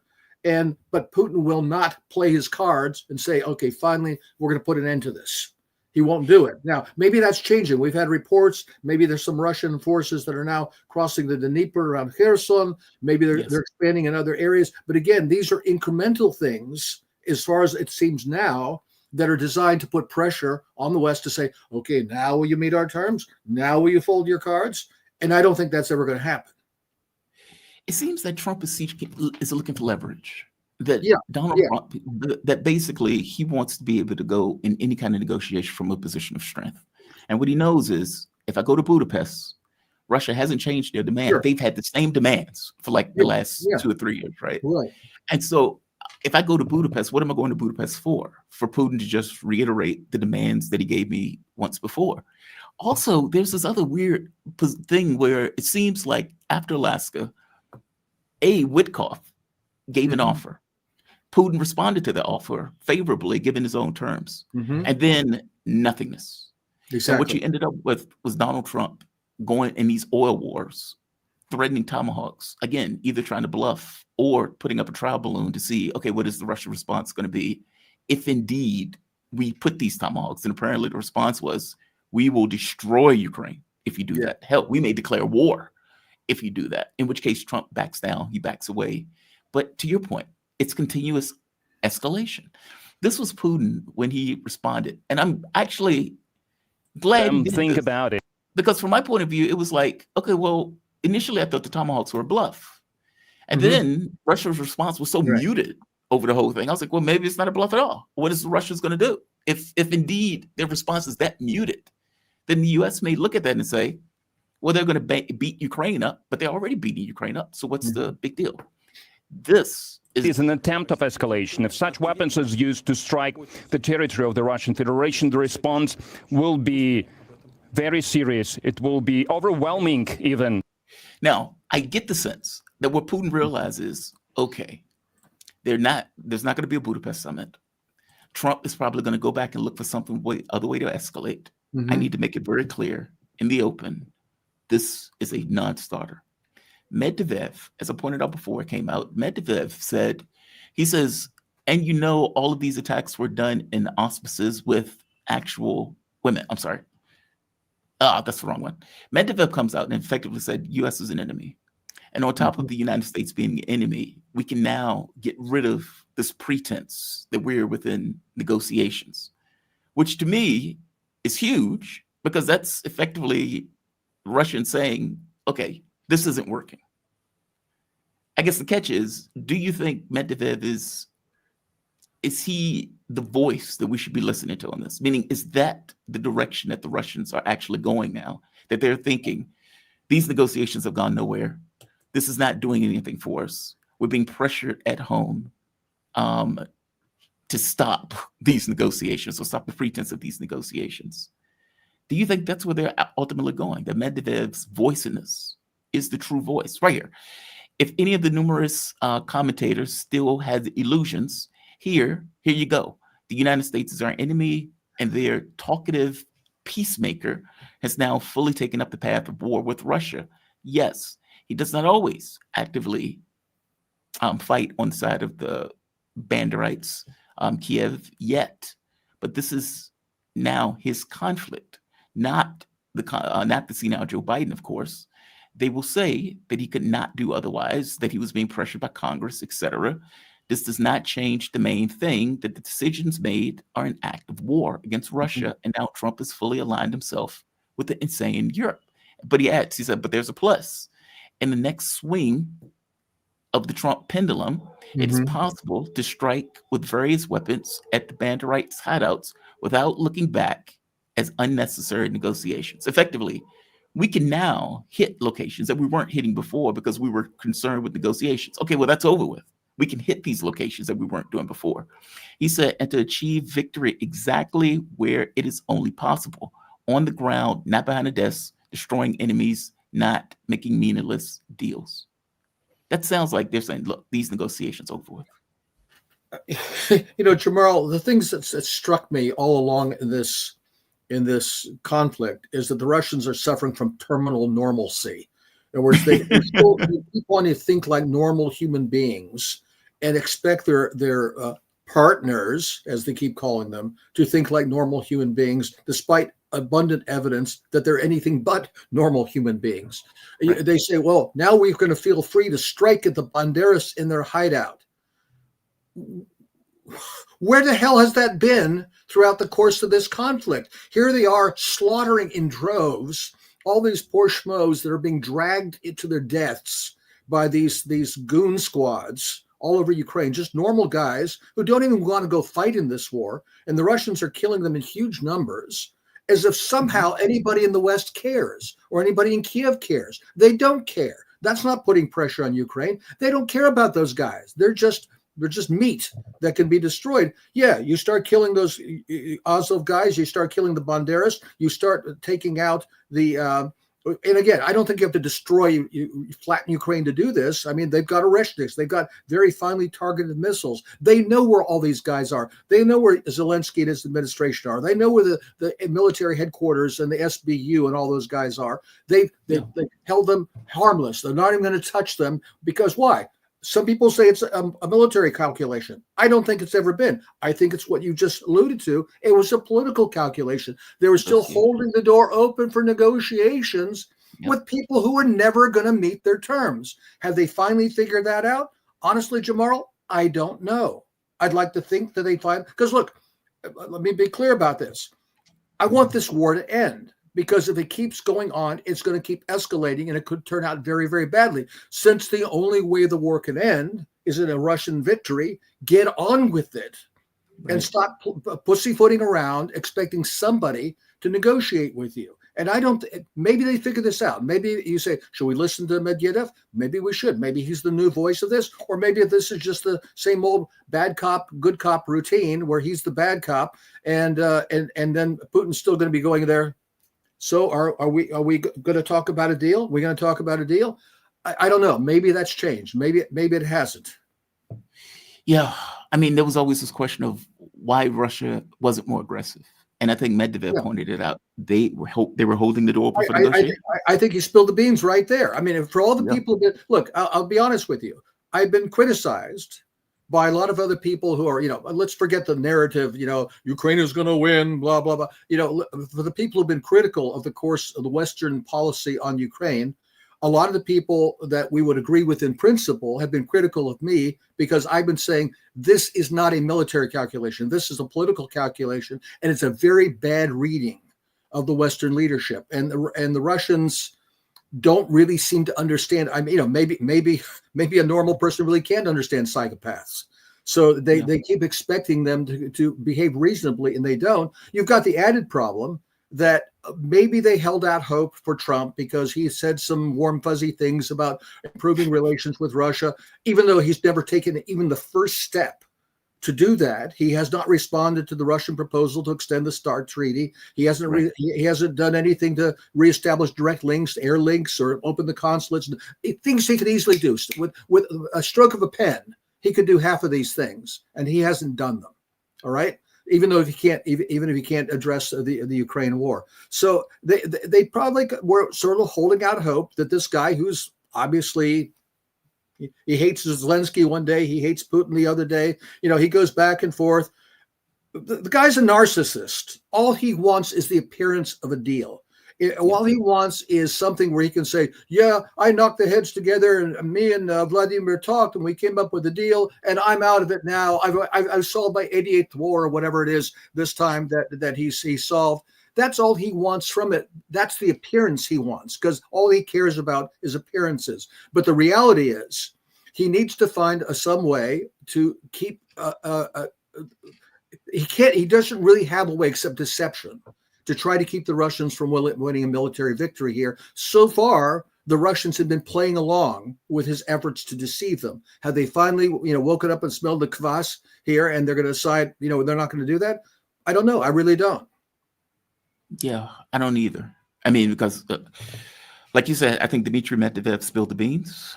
Whether they carry, let's say, whether they follow through is a whole secondary thing. I suppose we're going to see if they start going after hideouts and everything else. I mean, because look, at this point, it seems that Trump is deal adverse. I don't know. Do you think a U.S. president can even make a deal on something like this? No. See, that's the other thing, Jamarl. And this is something, again, wake up, smell the kvass of the Russians. Do you not understand this? Even if Trump wanted to make a deal, suppose Trump wanted to come in tomorrow and say, you're right, we're going to accept all of your terms. We're going to tell the Ukrainians that we're going to cut up all their weapons and their intelligence sharing, and no more generals and no more CIA. All assistance to Ukraine will be over. We'll make various threats to our allies that they can't do the same thing either, because after all, they're just our satellites. They'll do what we tell them. No, whatever Daddy says, Daddy will get. That we'll cut them off if they don't agree to the deal that Trump and Putin have negotiated. He can't do that. I'm trying to remember. There was an example with General Goodpaster and President Eisenhower regarding the U-2 flights over the Soviet Union when Francis Gary Powell got shot down and all that. That Eisenhower had felt he had been misled by the Defense Department, which he had been. He knew enough about how things work to get to the bottom of it and make sure it stopped, because he actually knew how the system worked. He was a general, and he had the strength of will to carry out his wishes. Trump doesn't have any of that. Just like he gave orders, supposedly, during his first administration to pull out of Syria, pull out of Afghanistan, it didn't happen. I think if he gave an order, okay, that's it, cease all aid to Ukraine, nothing would happen. Not a thing would happen. Everything would carry on just as it had been before, because he doesn't know exactly how any of this works. He doesn't know who the personnel and the agencies are involved, and he doesn't have the people who will follow up on it and make sure that his order is carried out. So he doesn't have the leverage that maybe the Russians like to think that he has, that he could just make a deal and make it stick. I don't think he could do that if he wanted to. And that, frankly, I don't think he wants to. I think he wants just the appearances. Yeah, I think he wants. I think Donald Trump's issue is that he doesn't want to seem like he lost the war that they've already lost. That's right. And so it's like, okay, how do you put lipstick on this pig? I don't know if you can put lipstick on this pig. Medvedev, speaking of Medvedev, he said something else. He was like, when Donald Trump, because Donald Trump has backtracked. Initially, when they were in Alaska, Donald Trump says, hey, we want a deal to settle the conflict, not a ceasefire. And then he now seems to backtrack to this whole ceasefire thing again. Yeah, it makes this weird statement of like, well, everybody should just go home and they declare victory. And Medvedev was like, no, that's not what's going to happen. Yeah. Ukraine must be seen to have lost, even at home, meaning it has to be clear as day that they have lost, where they are 3 a.m. between them and their God. They know that they've lost. Well, and see, and that's the thing. Will they act on that? Because to my mind, the only way this ends in that fashion is if we see a replay of what happened in Afghanistan with the U.S. pullout there, or with the collapse of Syria that occurred not too long ago, where you say, "Damn, they lost. That's over. That's the end of it." There's no ambiguity about this. I mean, that would be a decisive end to the war. I'm not sure the Russians are still at that point yet. When Boris Johnson went to Istanbul and scuttled that talk in when it was April 2022, he said the Russians must lose this war and be seen to have lost this war. Well, I think the opposite is true. If the Russians have their heads screwed on straight, maybe they do at this point, maybe they don't. From their point of view, there must be no exit ramp, no face-saving place for the West. They need to be humiliated. NATO needs to be humiliated. I hate to say it, Trump needs to be humiliated by a total defeat where there's no way to disguise it. That, in my mind, will be the end of NATO. That will be the end of NATO's concubine, the European Union. That will be a decisive victory that will have significant repercussions.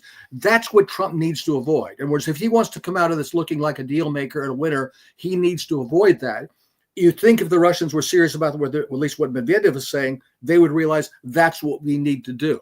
Are they there yet? I don't know. I think there's still, my guess, and I think it's from Mr. Putin personally, that there's still this hope that, well, yes, but if we don't humiliate them, if we leave them with an off ramp and a face-saving gesture, eventually they will come around and agree to something.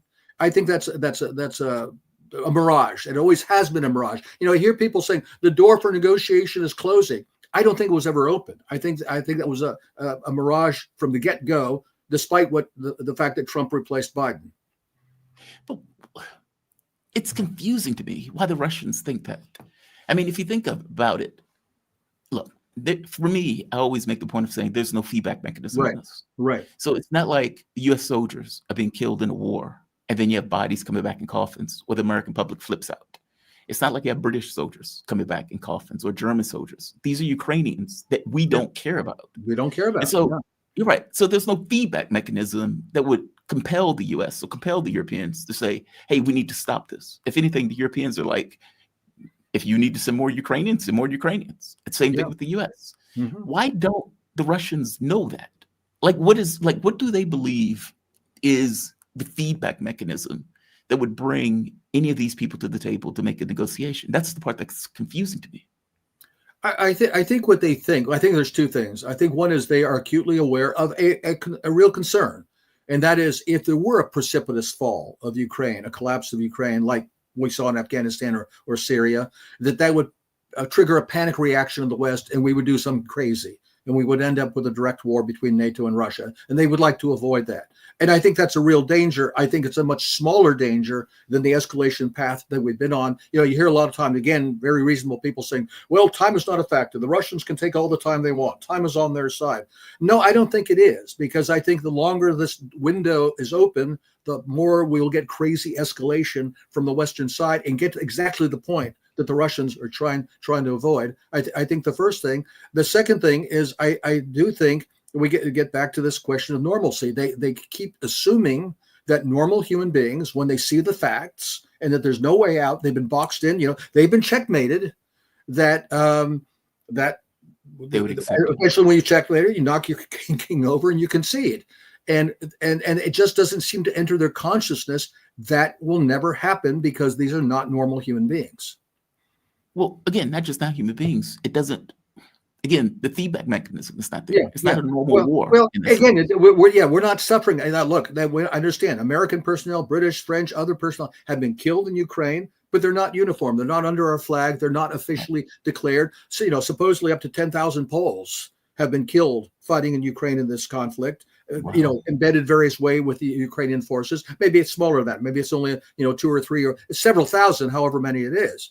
But again, those are losses that can be hidden. I mean, those are not overt humiliations that make our participation in the war, politically untenable.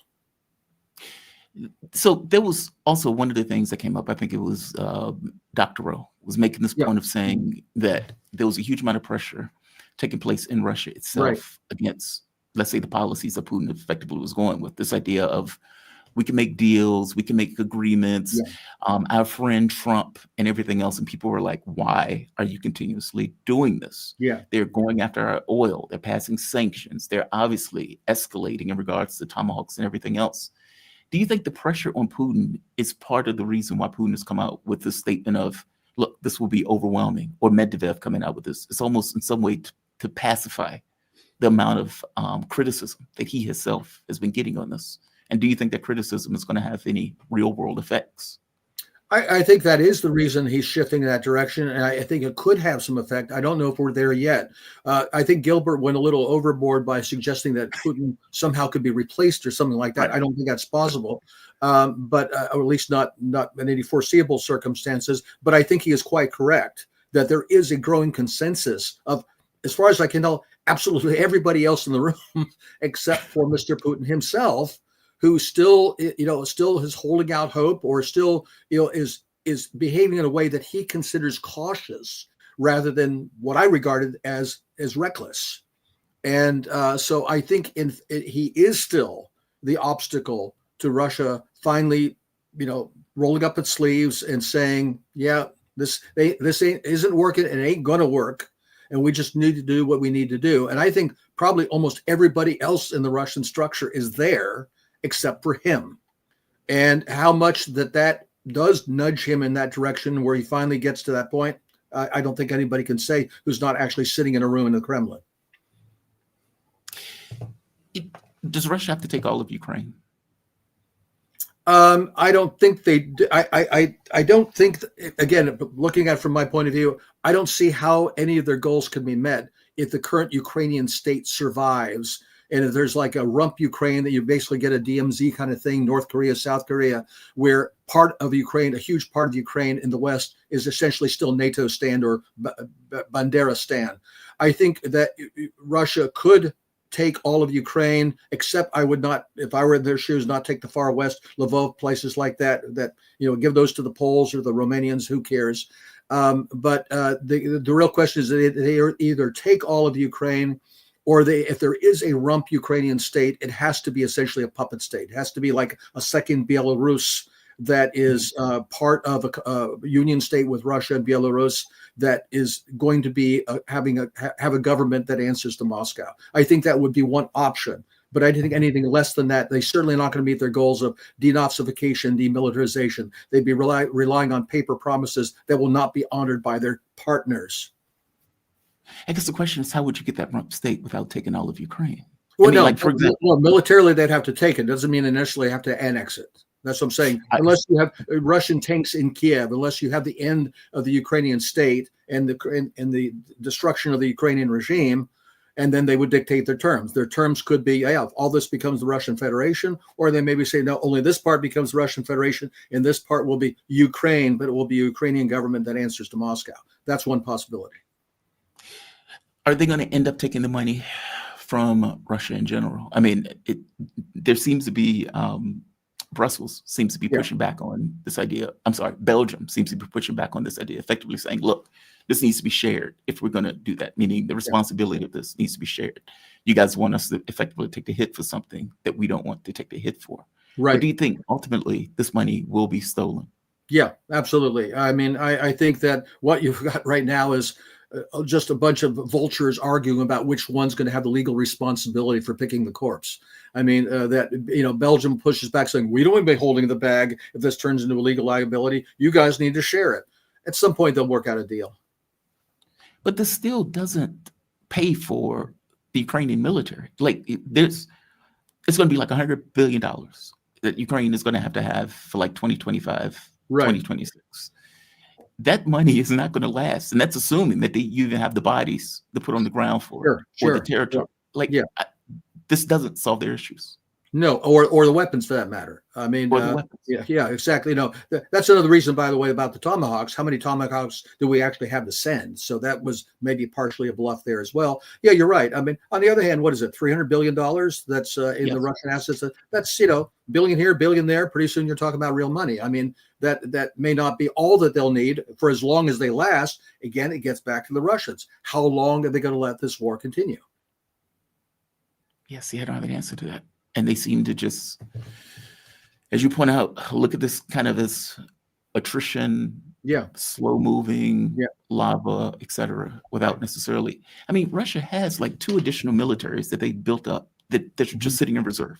Right. Yeah. And obviously, if prepared for the eventuality, do they end up in a direct conflict with NATO? And that's, again, where I think they're on the horns of the dilemma. If we proceed this way, does that make such a conflict more likely? Or if we do that, does it make it more likely? And I think they're making the wrong choice on that because they're misreading their opponents. And again, everybody says, oh, no, this is a military calculation. I think Mr. Medvedev has spilled the beans. It's a political calculation. And I think they're making the wrong one. Do you think that they ultimately end up in a war with NATO anyway? Either way you look at it. I think if they keep drawing this out, yes. I think because again, NATO needs time to build up its forces. They need to keep this war going for another 2 or 3 years at least and keep more Ukrainians dying while they try to build up our military industrial capabilities that we don't really have right now. I'm not sure that's really enough time, but certainly if Ukraine collapses, say in 3 months, that NATO really doesn't have any options. I think that would be a much better option from the Russian point of view. And frankly, for all of us, if we want to avoid that war. Agreed. Yeah. Jim, I agree with you thoroughly on this. It feels like the longer things go on, the more opportunities that they have for something. Exactly. And remember, we haven't even gotten to all their possibilities if they get really upset. If you get boxed in, you're fearing checkmate, you overturn the board. You do something, some false flag, some terrible provocation that shakes things up and overturns the board. Remember that these guys always have that kind of stuff up their sleeve. MI6 specializes in that sort of thing. Does Trump get involved? Meaning, does the U.S. actually put forces into Europe, if indeed Europe? I don't know. I don't think so. Probably not. I think that, again, the Hegseth and others have made it very clear they want the Europeans to be the lead on this. And if anybody's once we run fresh out of Ukrainians, if we need some other poor saps to go die, they want it to be Poles or Germans or Frenchmen or something. They don't want Americans doing it. I know, but the amount of pressure that's going to be on the United States, if indeed there's a direct conflict between Europe and Russia, is going to be astonishing. Well, we'll have to back them up. Jim, I agree with everything that you've just said in this interview, and I deeply appreciate you joining me on this. Thank you. You have a safe one, man. Thank you for this. You too. Thank you. And just for the audience who know Jim Jatras, he is a former U.S. diplomat, policy advisor, and analyst for the Republican leadership in the United States Senate. You be safe, Jim. Enjoy the rest of your day, man. You too. Bye-bye. Bye-bye. All right. We have come to the end I agree with everything Jim said. I'm going to compare this to chess for a moment. If you're in a game, oftentimes you want to find the most efficient way to end it, because the longer it goes on, the more of an opportunity you have to make a mistake to fuck up, in which case you let your opponent get back into it. I think Medvedev spilled the beans. For the longest time, we've been asking this question of why don't they end it? And some people say, well, they don't want to deal with the loss of lives. Okay, there's that. Meaning you want to limit the amount of lives that Russia loses in the context of the war. Fair enough. You don't want to create a situation where Europe overreacts or the US overreacts because, the military collapses in Ukraine and NATO does something in order to get further involved in the conflict. Again, that makes sense. But Medvedev, he didn't say those things. Medvedev was pretty clear right here. Now just show you the post. Come on. Right here. He says, Trump cancellation of the summit in Budapest, new sanctions against our country from the United States. What else? Will there be new weapons besides the infamous tomahawks? If any of the numerous commentators still had illusions, here you go. The United States is our enemies. I find that to be a fascinating post. Because when he's saying commentators, what commentators are you talking about? Is he talking about the Russian circuit? Is he talking about Russian media? Is he talking about even US commentators who continuously make this argument that, well, Trump is going to get a deal, Trump is going to get a deal, et cetera, et cetera. If any of the numerous commentators still had illusions, here you go. The United States is our enemy, and their talkative, quote unquote, peacemaker has now fully taken up the path of war with Russia. Yet, he does not always actively fight on the side of the Banderite Kiev yet. But this is now his conflict, not to see now Biden's. Of course, they will say he could not do otherwise, that he was pressured in Congress, etc. I'm fascinated by that part. We've had conversations with people who've come on the show, and those people would say, well, Donald Trump doesn't have a choice. Donald Trump is being pressured. Donald Trump, the neocons are pushing Donald Trump to do X or Y. I've had these conversations with people who have actively said the exact same thing. You may remember some of them who've been on the show who said as much. The fact that Medvedev is pointing this out is fascinating to me. Let's keep going. If StreamYard would, there we are. All right, let's keep going. Of course, they would say that he could not do otherwise, that he was pressured by Congress, etc. This does not change the main thing. The decision made are an act of war against Russia. And now Trump has fully aligned himself with the insane Europe. Why does he say that? Because, again, just to point something out, Witkoff went to Putin in Russia and gave a deal, said, this is what we are thinking about. Putin responded to that deal. When they went to Alaska, Putin basically said, all right, this sounds fine, and apparently added his take to it and was waiting for the United States to respond. The US never responded. And the way they did respond was effectively going with an oil war, trying to get India to stop buying Russian oil, while simultaneously working with Ukraine to have strikes against the Russian oil industry and the industries in regards to energy. Russia's response was a withering assault on Ukraine's own energy system to the point where 50% of the oil production effectively went down, meaning their ability to produce oil was cut. 50% of it just up in smoke. And Russia continues to go after infrastructure and everything else. All right. This failed magnificently. The attack that Ukraine wanted to do, apparently this never came to pass either. They're running out of manpower. They're running out of weapon systems. And Russia has all sorts of cauldrons and are being put in the cauldrons that surround it. Look, Donald Trump initially went with the idea saying we need a settlement to the entirety of the conflict and the root causes of the conflict. That is what Trump was saying after Alaska. After the conversation with Putin, where Putin pointed out, we will destroy Ukraine if you don't accept our terms. What did Trump do? Trump backed away from his original assessment of we need a settlement to end the conflict and went back to, well, we just need a ceasefire. Dude, what are you talking about? The ceasefire was already set as a no from the get-go. Why on earth would Russia accept a ceasefire and allow you and Europe to fill Ukraine full of weapons? Ukraine is being routed. Why would they give you time frame to rest?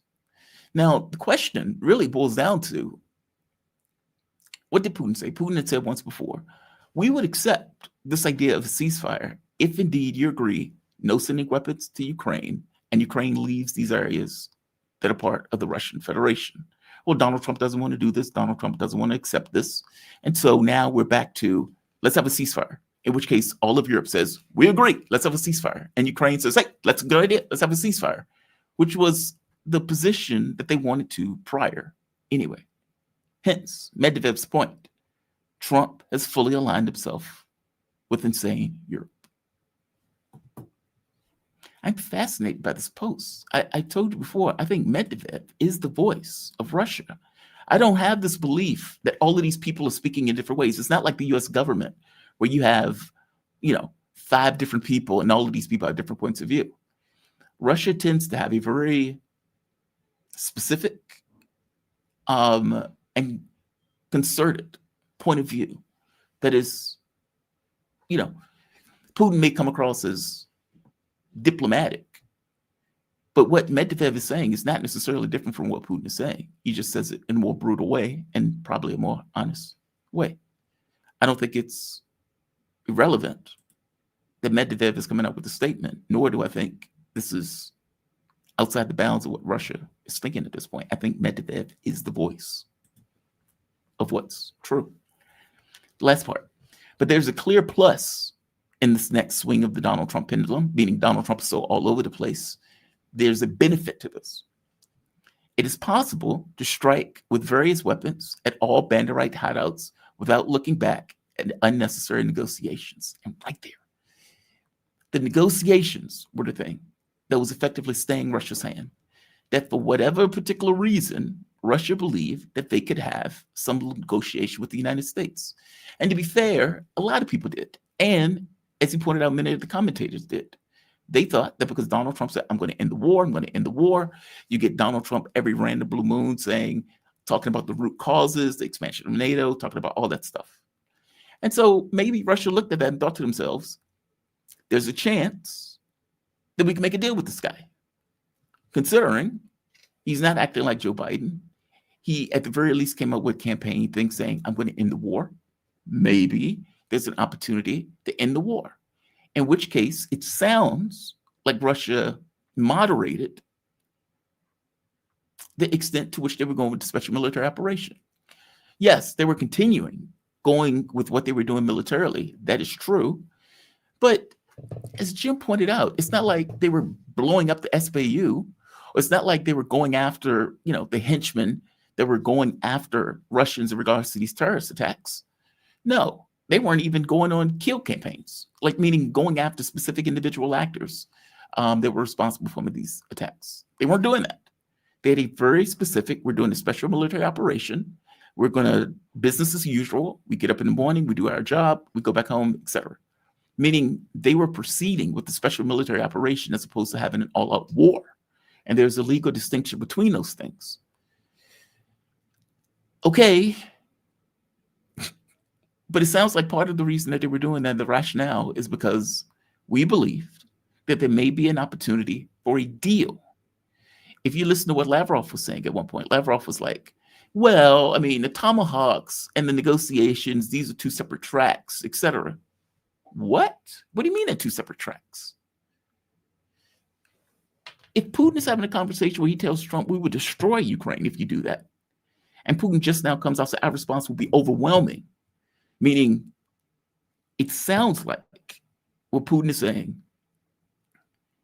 Donald Trump asked about the Budapest summit. We agreed on the Budapest summit. Donald Trump canceled the Budapest summit. Okay. So the tract of negotiations seems to be over with, or at the very least suspended. Fair enough. But just because the track of negotiations is suspended and you guys are looking for the next mode of escalation, be very clear. Our response will be overwhelming. Now, this differs from what Putin was saying prior, when, again, there was this idea of potential negotiations, and there was probably this belief that the Tomahawk thing was either a bluff. I don't know if they believe entirely it was a bluff.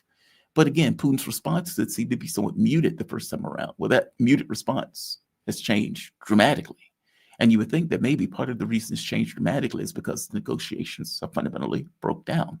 The U.S. will look for their next way of trying to get leverage, trying to get some position of strength in this. Hence, Putin comes out, be aware. Our response to this will be overwhelming. If you're going to be firing missiles at Russia in this way, this is not going to be tolerated. Meaning, I don't think it's a coincidence that Budapest breaks down and Putin comes out with this statement. I think these things are linked to one another.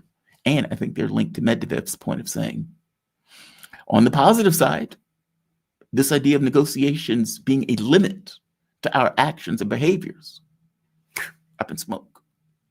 Now, whether they go through with it or not is the question, because up to this point, they have not been willing to go balls up. But there's a clear plus in the next swing of the Trump pendulum. It is possible to strike with various weapons at all Banderite hideouts without looking back at unnecessary negotiations, and to achieve victory exactly where it is only possible, on the ground, not behind a desk, quote, destroying enemies, not making meaningless deals. Basically, dude, if negotiations are over with, fair enough. At least we don't have to have this pretense that we're somehow looking for some kind of deal that doesn't exist. We will end this on the battlefield. Now, to be fair, regardless of this notion of negotiations, it's not like Russia had changed its tenor on the battlefield. I mean, maybe they limited the scope of what they were willing to do. That may be true. But they were proceeding at pace in regards to the military campaign.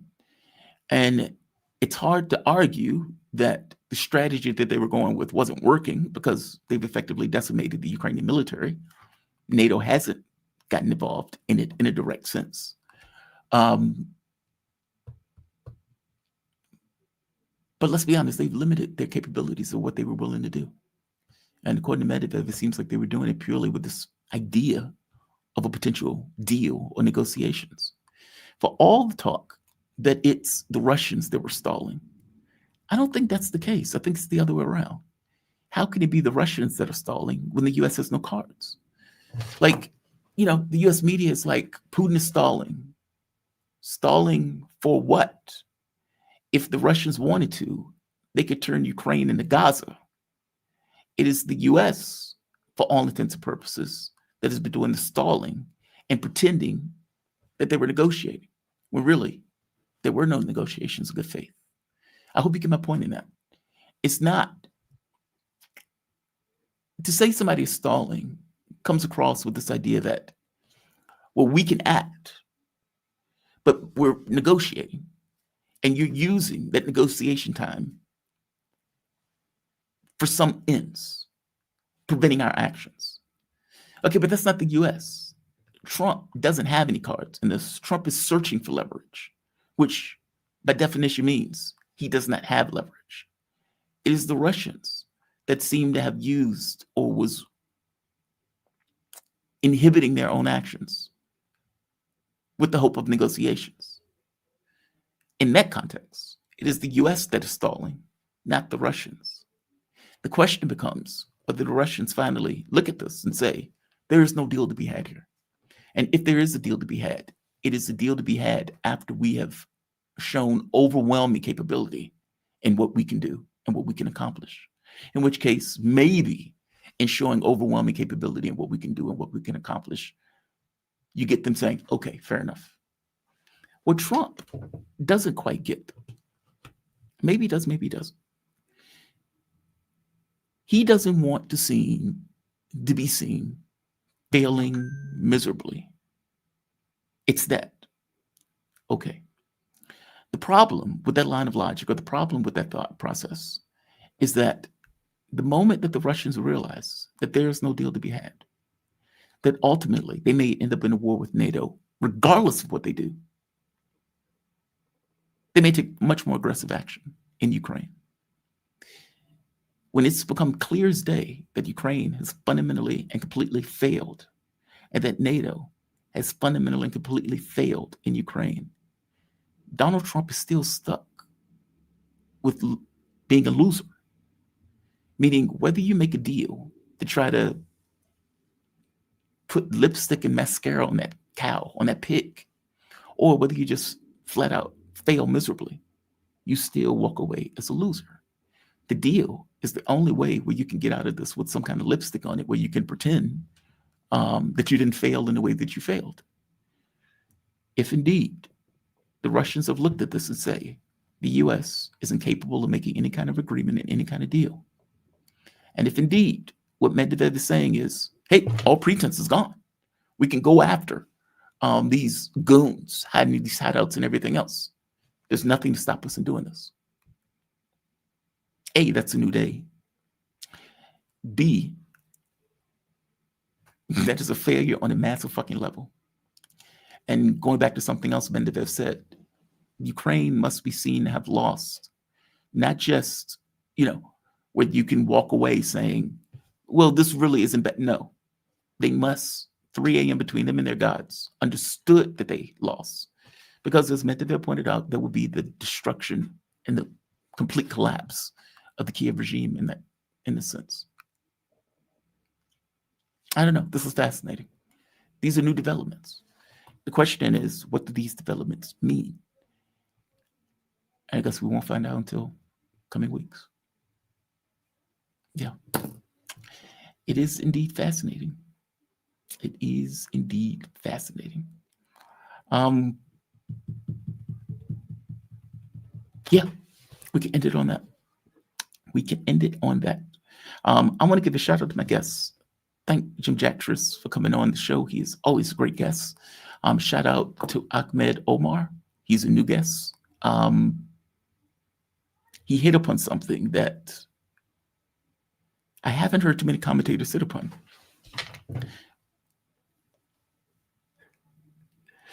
When KJ flipped out about China, what he flipped out about was because of something that is just flat fact true. Israel is committing a genocide. They're murdering people en masse. And even with this ceasefire, they're still murdering Gazans and preventing aid from coming into the country or coming into Gaza. They've figured out that, hey, starvation is another way for us to just murder people, and they do it on the sly under this pretend ceasefire agreement. For the last 2 years, as Israel was going about murder, women and children, etc., China continued to send dual-use items and continue to be Israel's largest trading partner. We've had people on this show that have taken great issue with criticizing China for this. We had one guy that was kind of like a car salesman. We had another guy that flipped out at the very notion of saying, hey, maybe China shouldn't be giving all of this country money, all of these resources to a country that's committing a genocide. The point that Omar was making was that China seemed to believe that they can continue to be Israel's largest trading partner while simultaneously criticizing Israel and effectively be on the sideline, almost as if they were like a third party, despite the fact that they were a trading partner. His point is, yeah, you can't do that. That's not the way it works. And the fact that the Abraham Accords is being extended into Asia gets across that some of this is going to be aimed at China, and some of this is going to be aimed at undercutting China's position in a geopolitical order. That the Middle East is not a separate box unto itself, that all of these things are interrelated and all of these things are interconnected, and that China on some level will have to take some kind of position.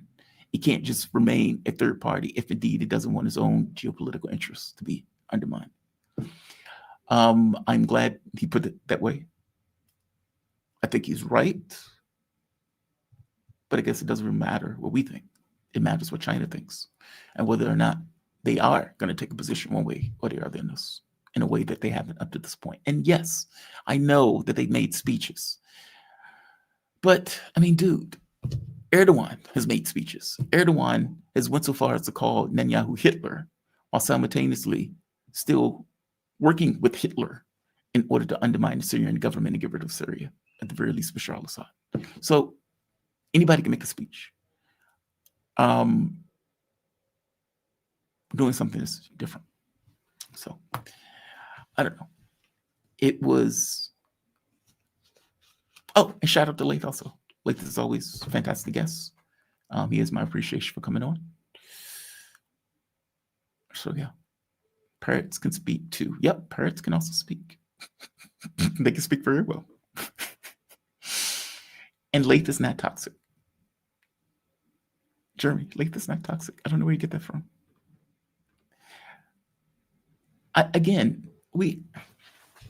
Laith said something today that it bears repeating, but it bears repeating not entirely for the reason that he said it, but for somewhat of a different reason in regards to the illumination that it gives. I asked him, how on earth could the people in these countries, let's say Saudi Arabia, Qatar, UAE, not know that the leadership in those countries don't give a shit about Gaza? They don't care. They just want to make business. They want to do business. In which case, they're perfectly okay with doing business with Israel. How could they not know that? And he was like, dude, the media in these countries, the amount of money that they put in these countries, the pressure that's being applied to the population, it's a blind spot.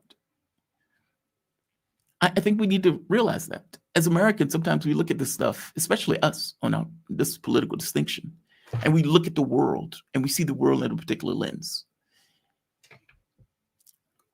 You must take into account the people who live in various locations are going to come to a certain point of view. And that point of view may be different from ours because of what they lived through in that point of view. When we had on, what is the woman's name? I can't think of her name. Osman, I think.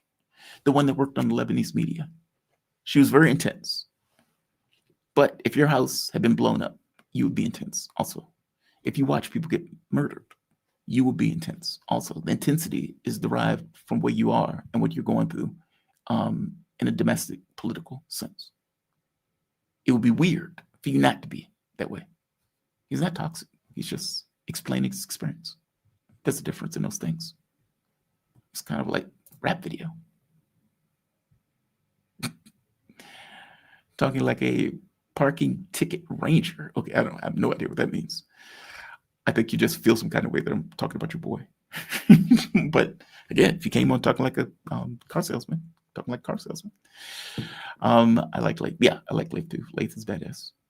Colonized countries. Yeah, people in colonized countries are going to feel a particular way about the countries being colonized. And it is a rational response to be intense when you're dealing with that. So, yeah. I'm guessing a few of you aren't American or Western European.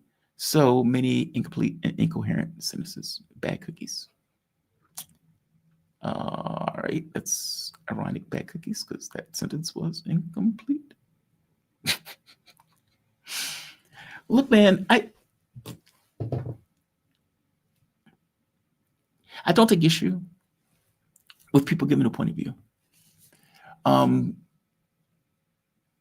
I take issue with what I consider to be a bit of arrogance. There's that.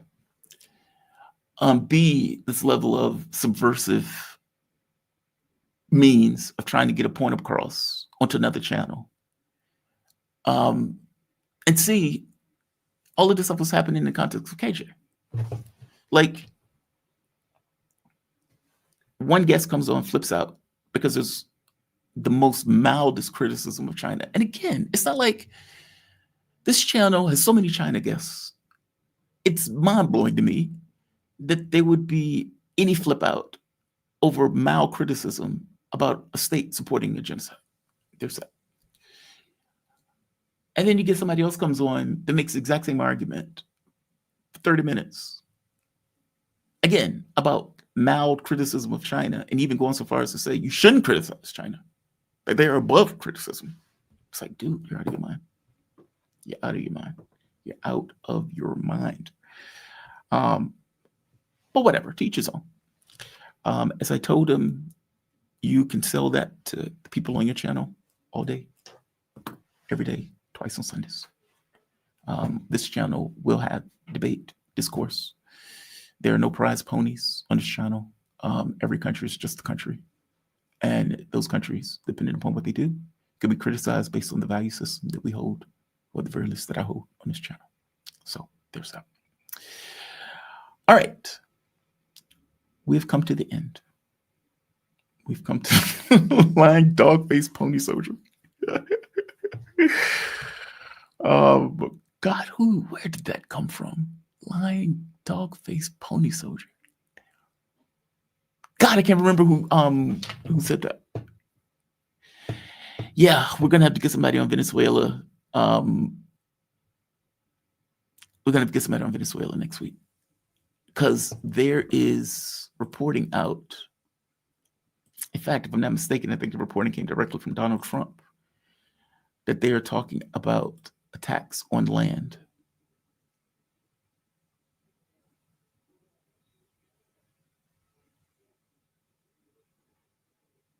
Yeah, that they're talking about attacks on land. So that obviously is going to be an issue. The question becomes whether or not the Latin American countries are going to come together and push back, and if so, how? And that so far is unclear right now.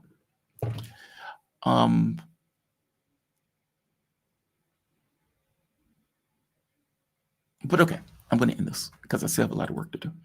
So I'm going to say like. I'm going to say share. Esteban is a great guest. Esteban is a fantastic guest. The Cradle, another good outlet. DD Geopolitics, another good outlet. These outlets are fantastic. These outlets are fantastic. The reason I don't criticize China is because 99.99% they're doing it. Agreed. By the way, I agree with that.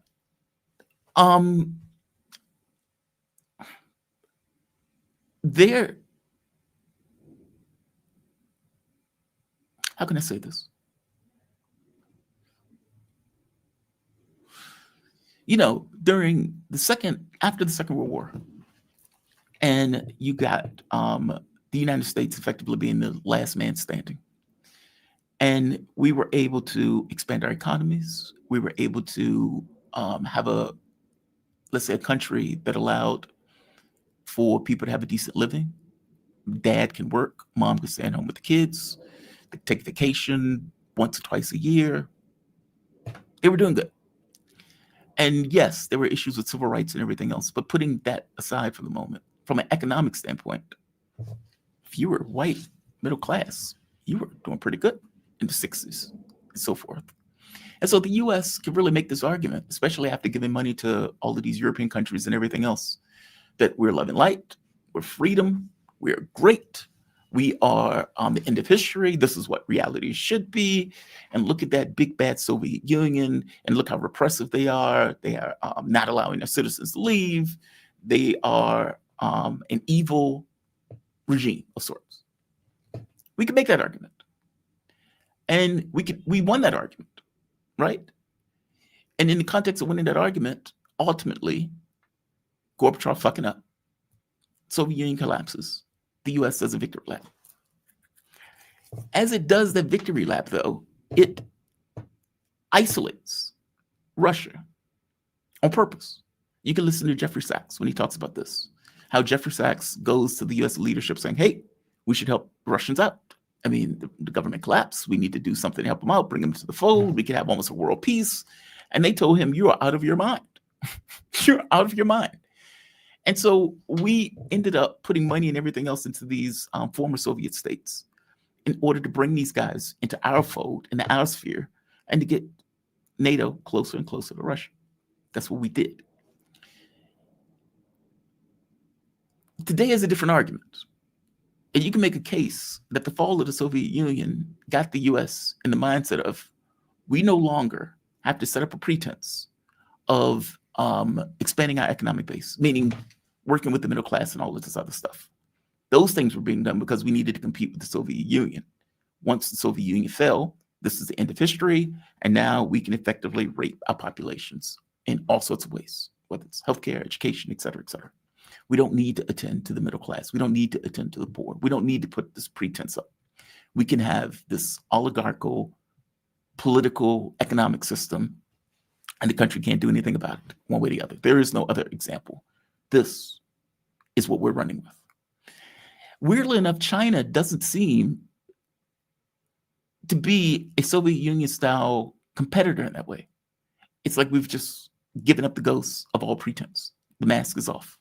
So you get Donald Trump. We die like 5 years younger or earlier than Europeans. And yet you give Donald Trump taking like $1 trillion out of Social Security. I'm sorry, out of Medicaid. You get Trump working in cryptocurrency, literally a scam that he's involved in with his kid effectively acting like Hunter Biden, while simultaneously having soldiers sitting in food stamp lines or at food banks. That's grotesque, right?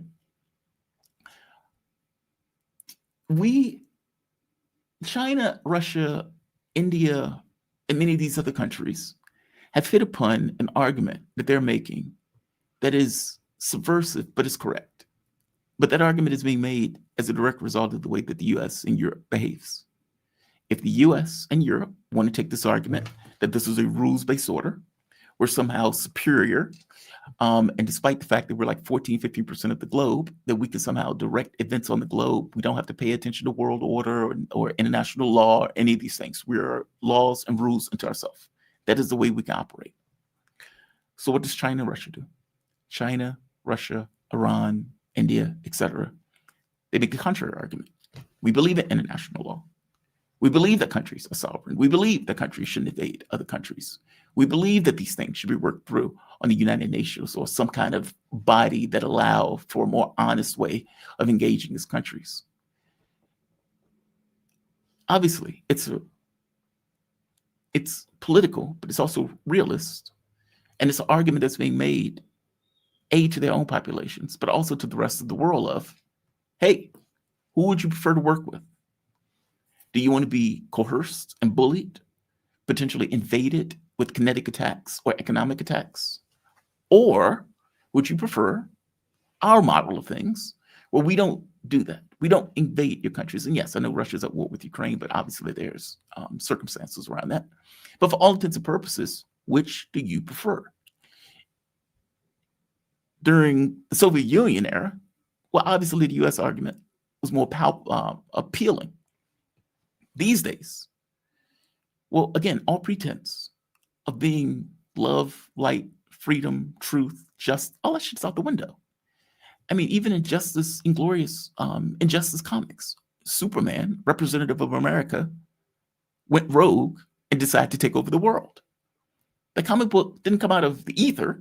The comic book came out of a real perception of the way that the United States and all of these other countries in Europe, effectively vassals of the US, behave in the global order. I'm saying that the argument that the US used to make before has fallen dead to the argument that many of these other countries are making, like China, Russia, India, etc. Let's say the BRICS nations or Shanghai Cooperation Organizations. That argument is an argument that wins out, providing there's no coercive force put behind it. And of course, the US is being coercive in the way that it's operating. I'm saying, though, that the argument on its face falls flat. No country is going to accept this idea that the US is somehow superior and that we get to run roughshod over those other countries, short of those countries being terrified or being vassals in the case of Europe. I'm saying between the two arguments, it's obvious the one that actually wins out. It doesn't matter, however, which argument wins out. If you are being coercive and those countries, let's say, don't believe that there's a secondary order that would protect them against the coercive nature of the United States.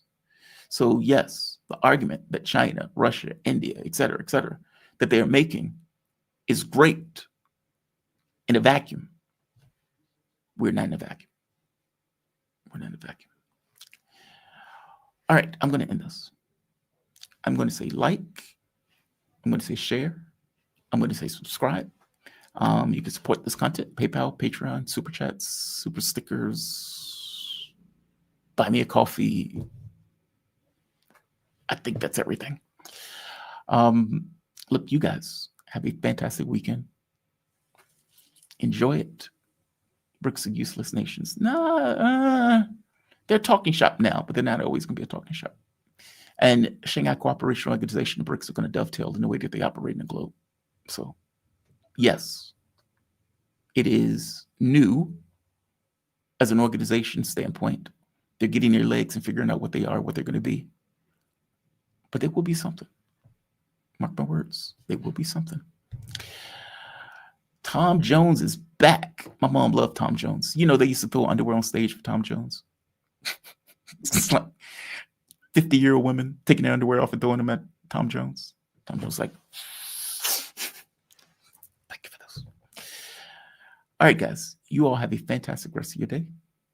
I will see you bright and early Monday morning. I'm hoping that Brian Belletic joins on Monday. I'm hoping Mark comes back on Monday. Actually, next week should be good. It should be stacked. And next week will be a normal week. So enjoy the food in Nepal. Don't forget to schedule a debate between Vanessa and Sarah together. Syria needs it. So I made groceries today. Finally have bacon. And I know that sounds small and ridiculous, but God damn it. When you have been in Muslim countries for the last 5 months,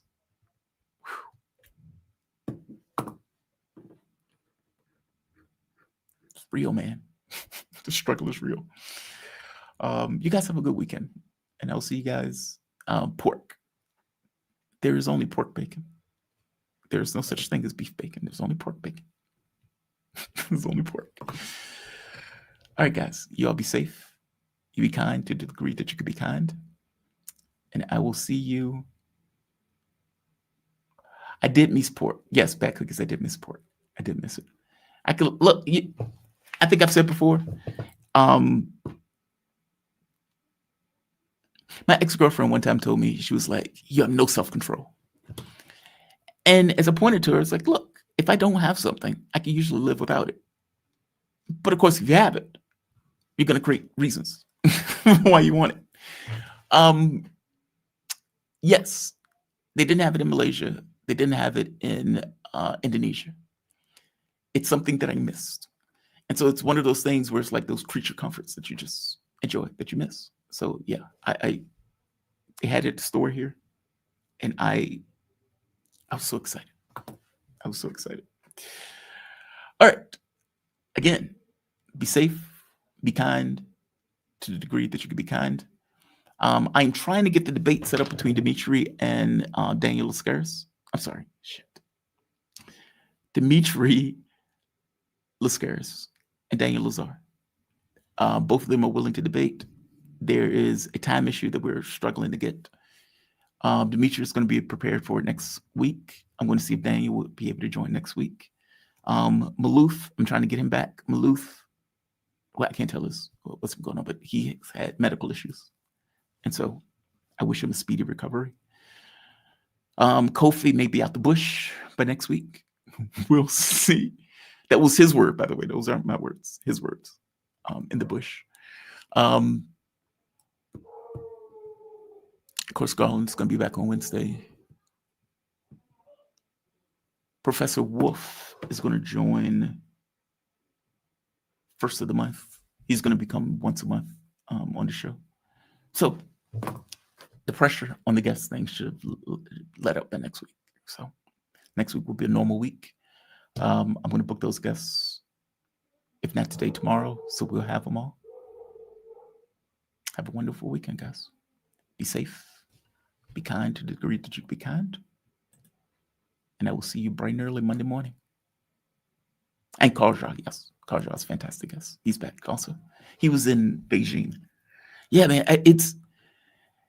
this month has been a struggle. This month has been a struggle. It is a very weird thing where either your guests are on vacation, your guests are sick, They're away, busy, like multiple things are taking place at once. They're in the bush.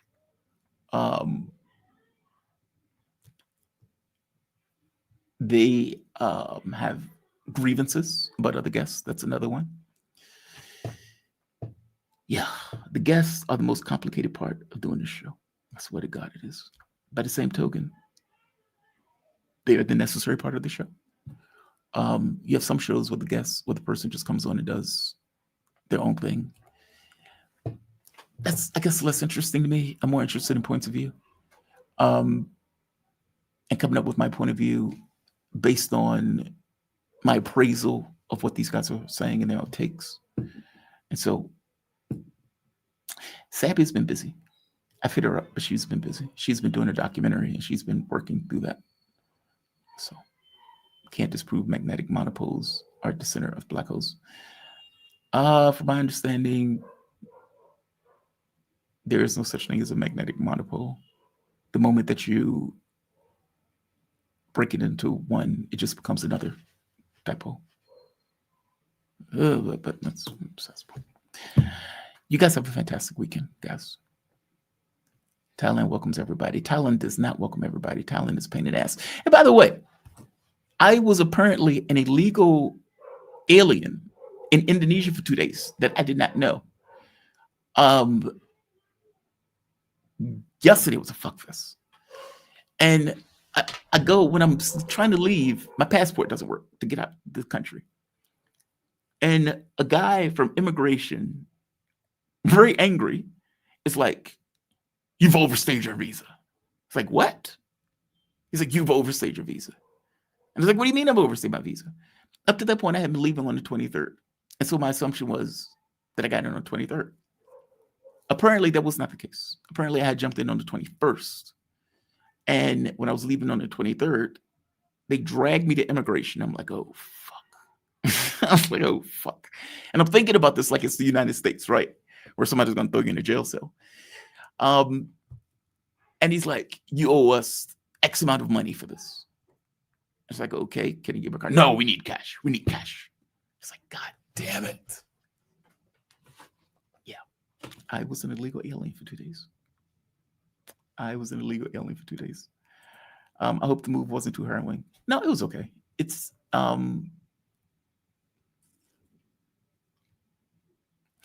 anytime you go to no location, it's always a new reality. And that reality takes place in what you eat, patterns. Like, for example, in Albania, there was a lot of walking. Yeah, I thought I was going to be deported. I didn't know what was going to take place. I was like, God damn it. Each country is different, right? And the guy was very pissed off at me. And so it's like, all right, dude, what do I need to do to get out of this country? Like, how could you deport me when I'm trying to leave anyway, right? What can you do? But whatever. No, each location is different. So in Albania, there was a lot of walking. I broke my phone. So for like a week or so, I wasn't really eating. So I had lost a bunch of weight. But it was a lot of exercise going from point A to point B in Albania. When you get to Malaysia, less so. Kind of, but less so.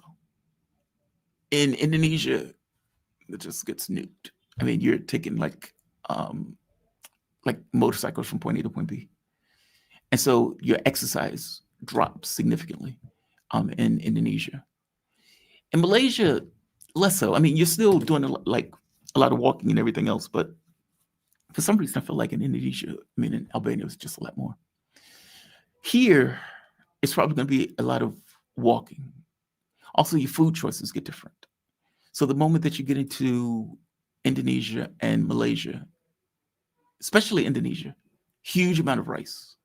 Like breakfast, lunch, and dinner. Anytime you're getting a meal, it's usually going to be rice associated with it. Food in Indonesia ended up being really good once I started to actually expand my dietary preferences. Malaysia, there are a lot of large people in Malaysia. It's not like if you were in like Thailand, for example, or if you're in Indonesia, for example, the people are thin. shorter. In Malaysia, you have pushing mind of the states. Like you have sturdy people.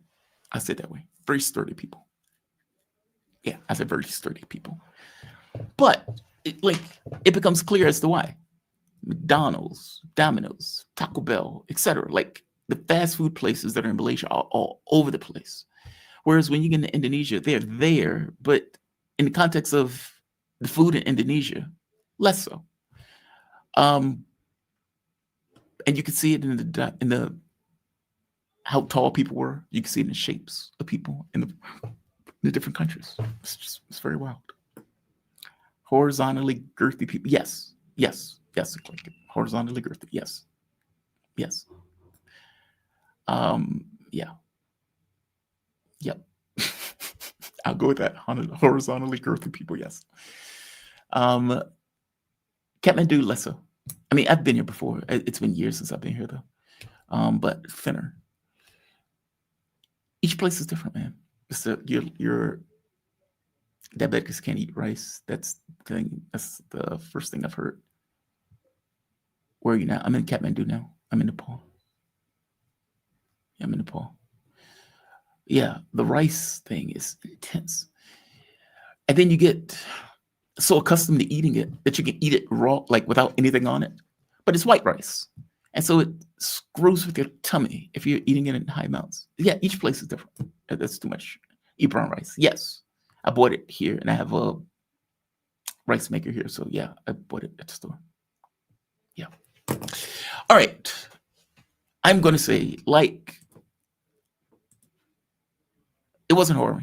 It's just always, I like to get somewhere and stay.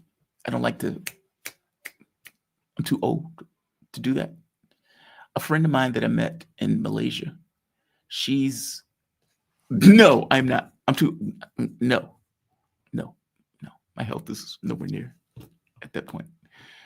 A friend of mine that I met in Malaysia, she is taking a trip and she is hitting like 4 locations in 2 weeks. I'm like, God, man, to be young,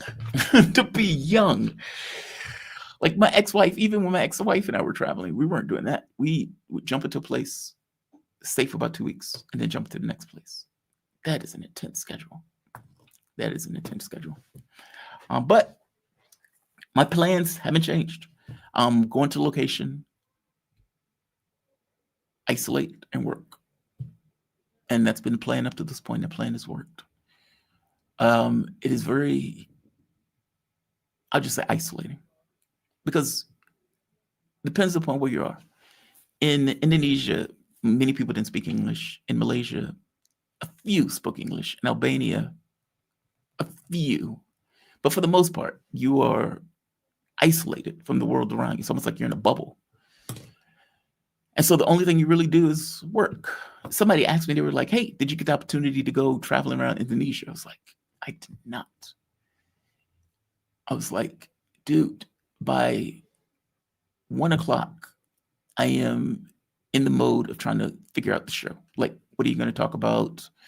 What are the questions going to be? What the direction of the show, or at the very least, the thing that you're going to talk about?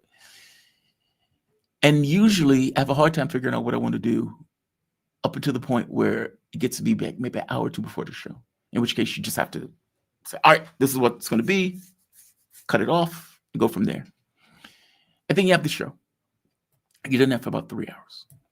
And then after the show, you have to cut the videos, process, come up with the titles. The title is always the hardest part for me. That's what takes me a long time.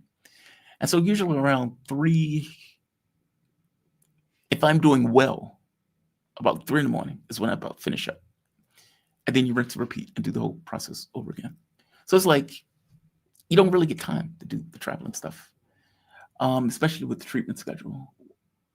If the treatment schedule is on Tuesday, Thursday, and Saturday, then that kills your weekend because it takes time to recuperate for your next thing.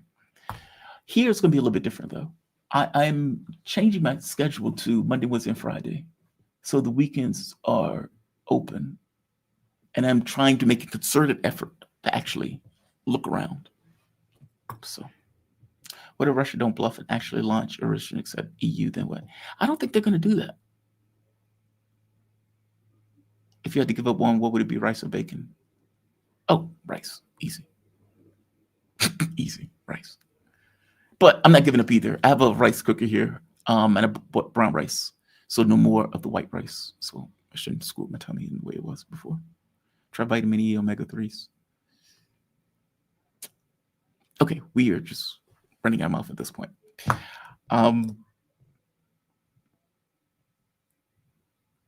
I've enjoyed everywhere I've been up to this point, though. Each place was a learning experience. The women in Indonesia are gorgeous.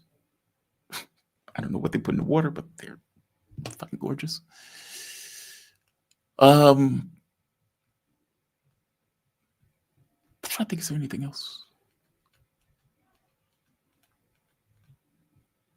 Oh, Christmas. Look, I don't know what I'm doing for Christmas.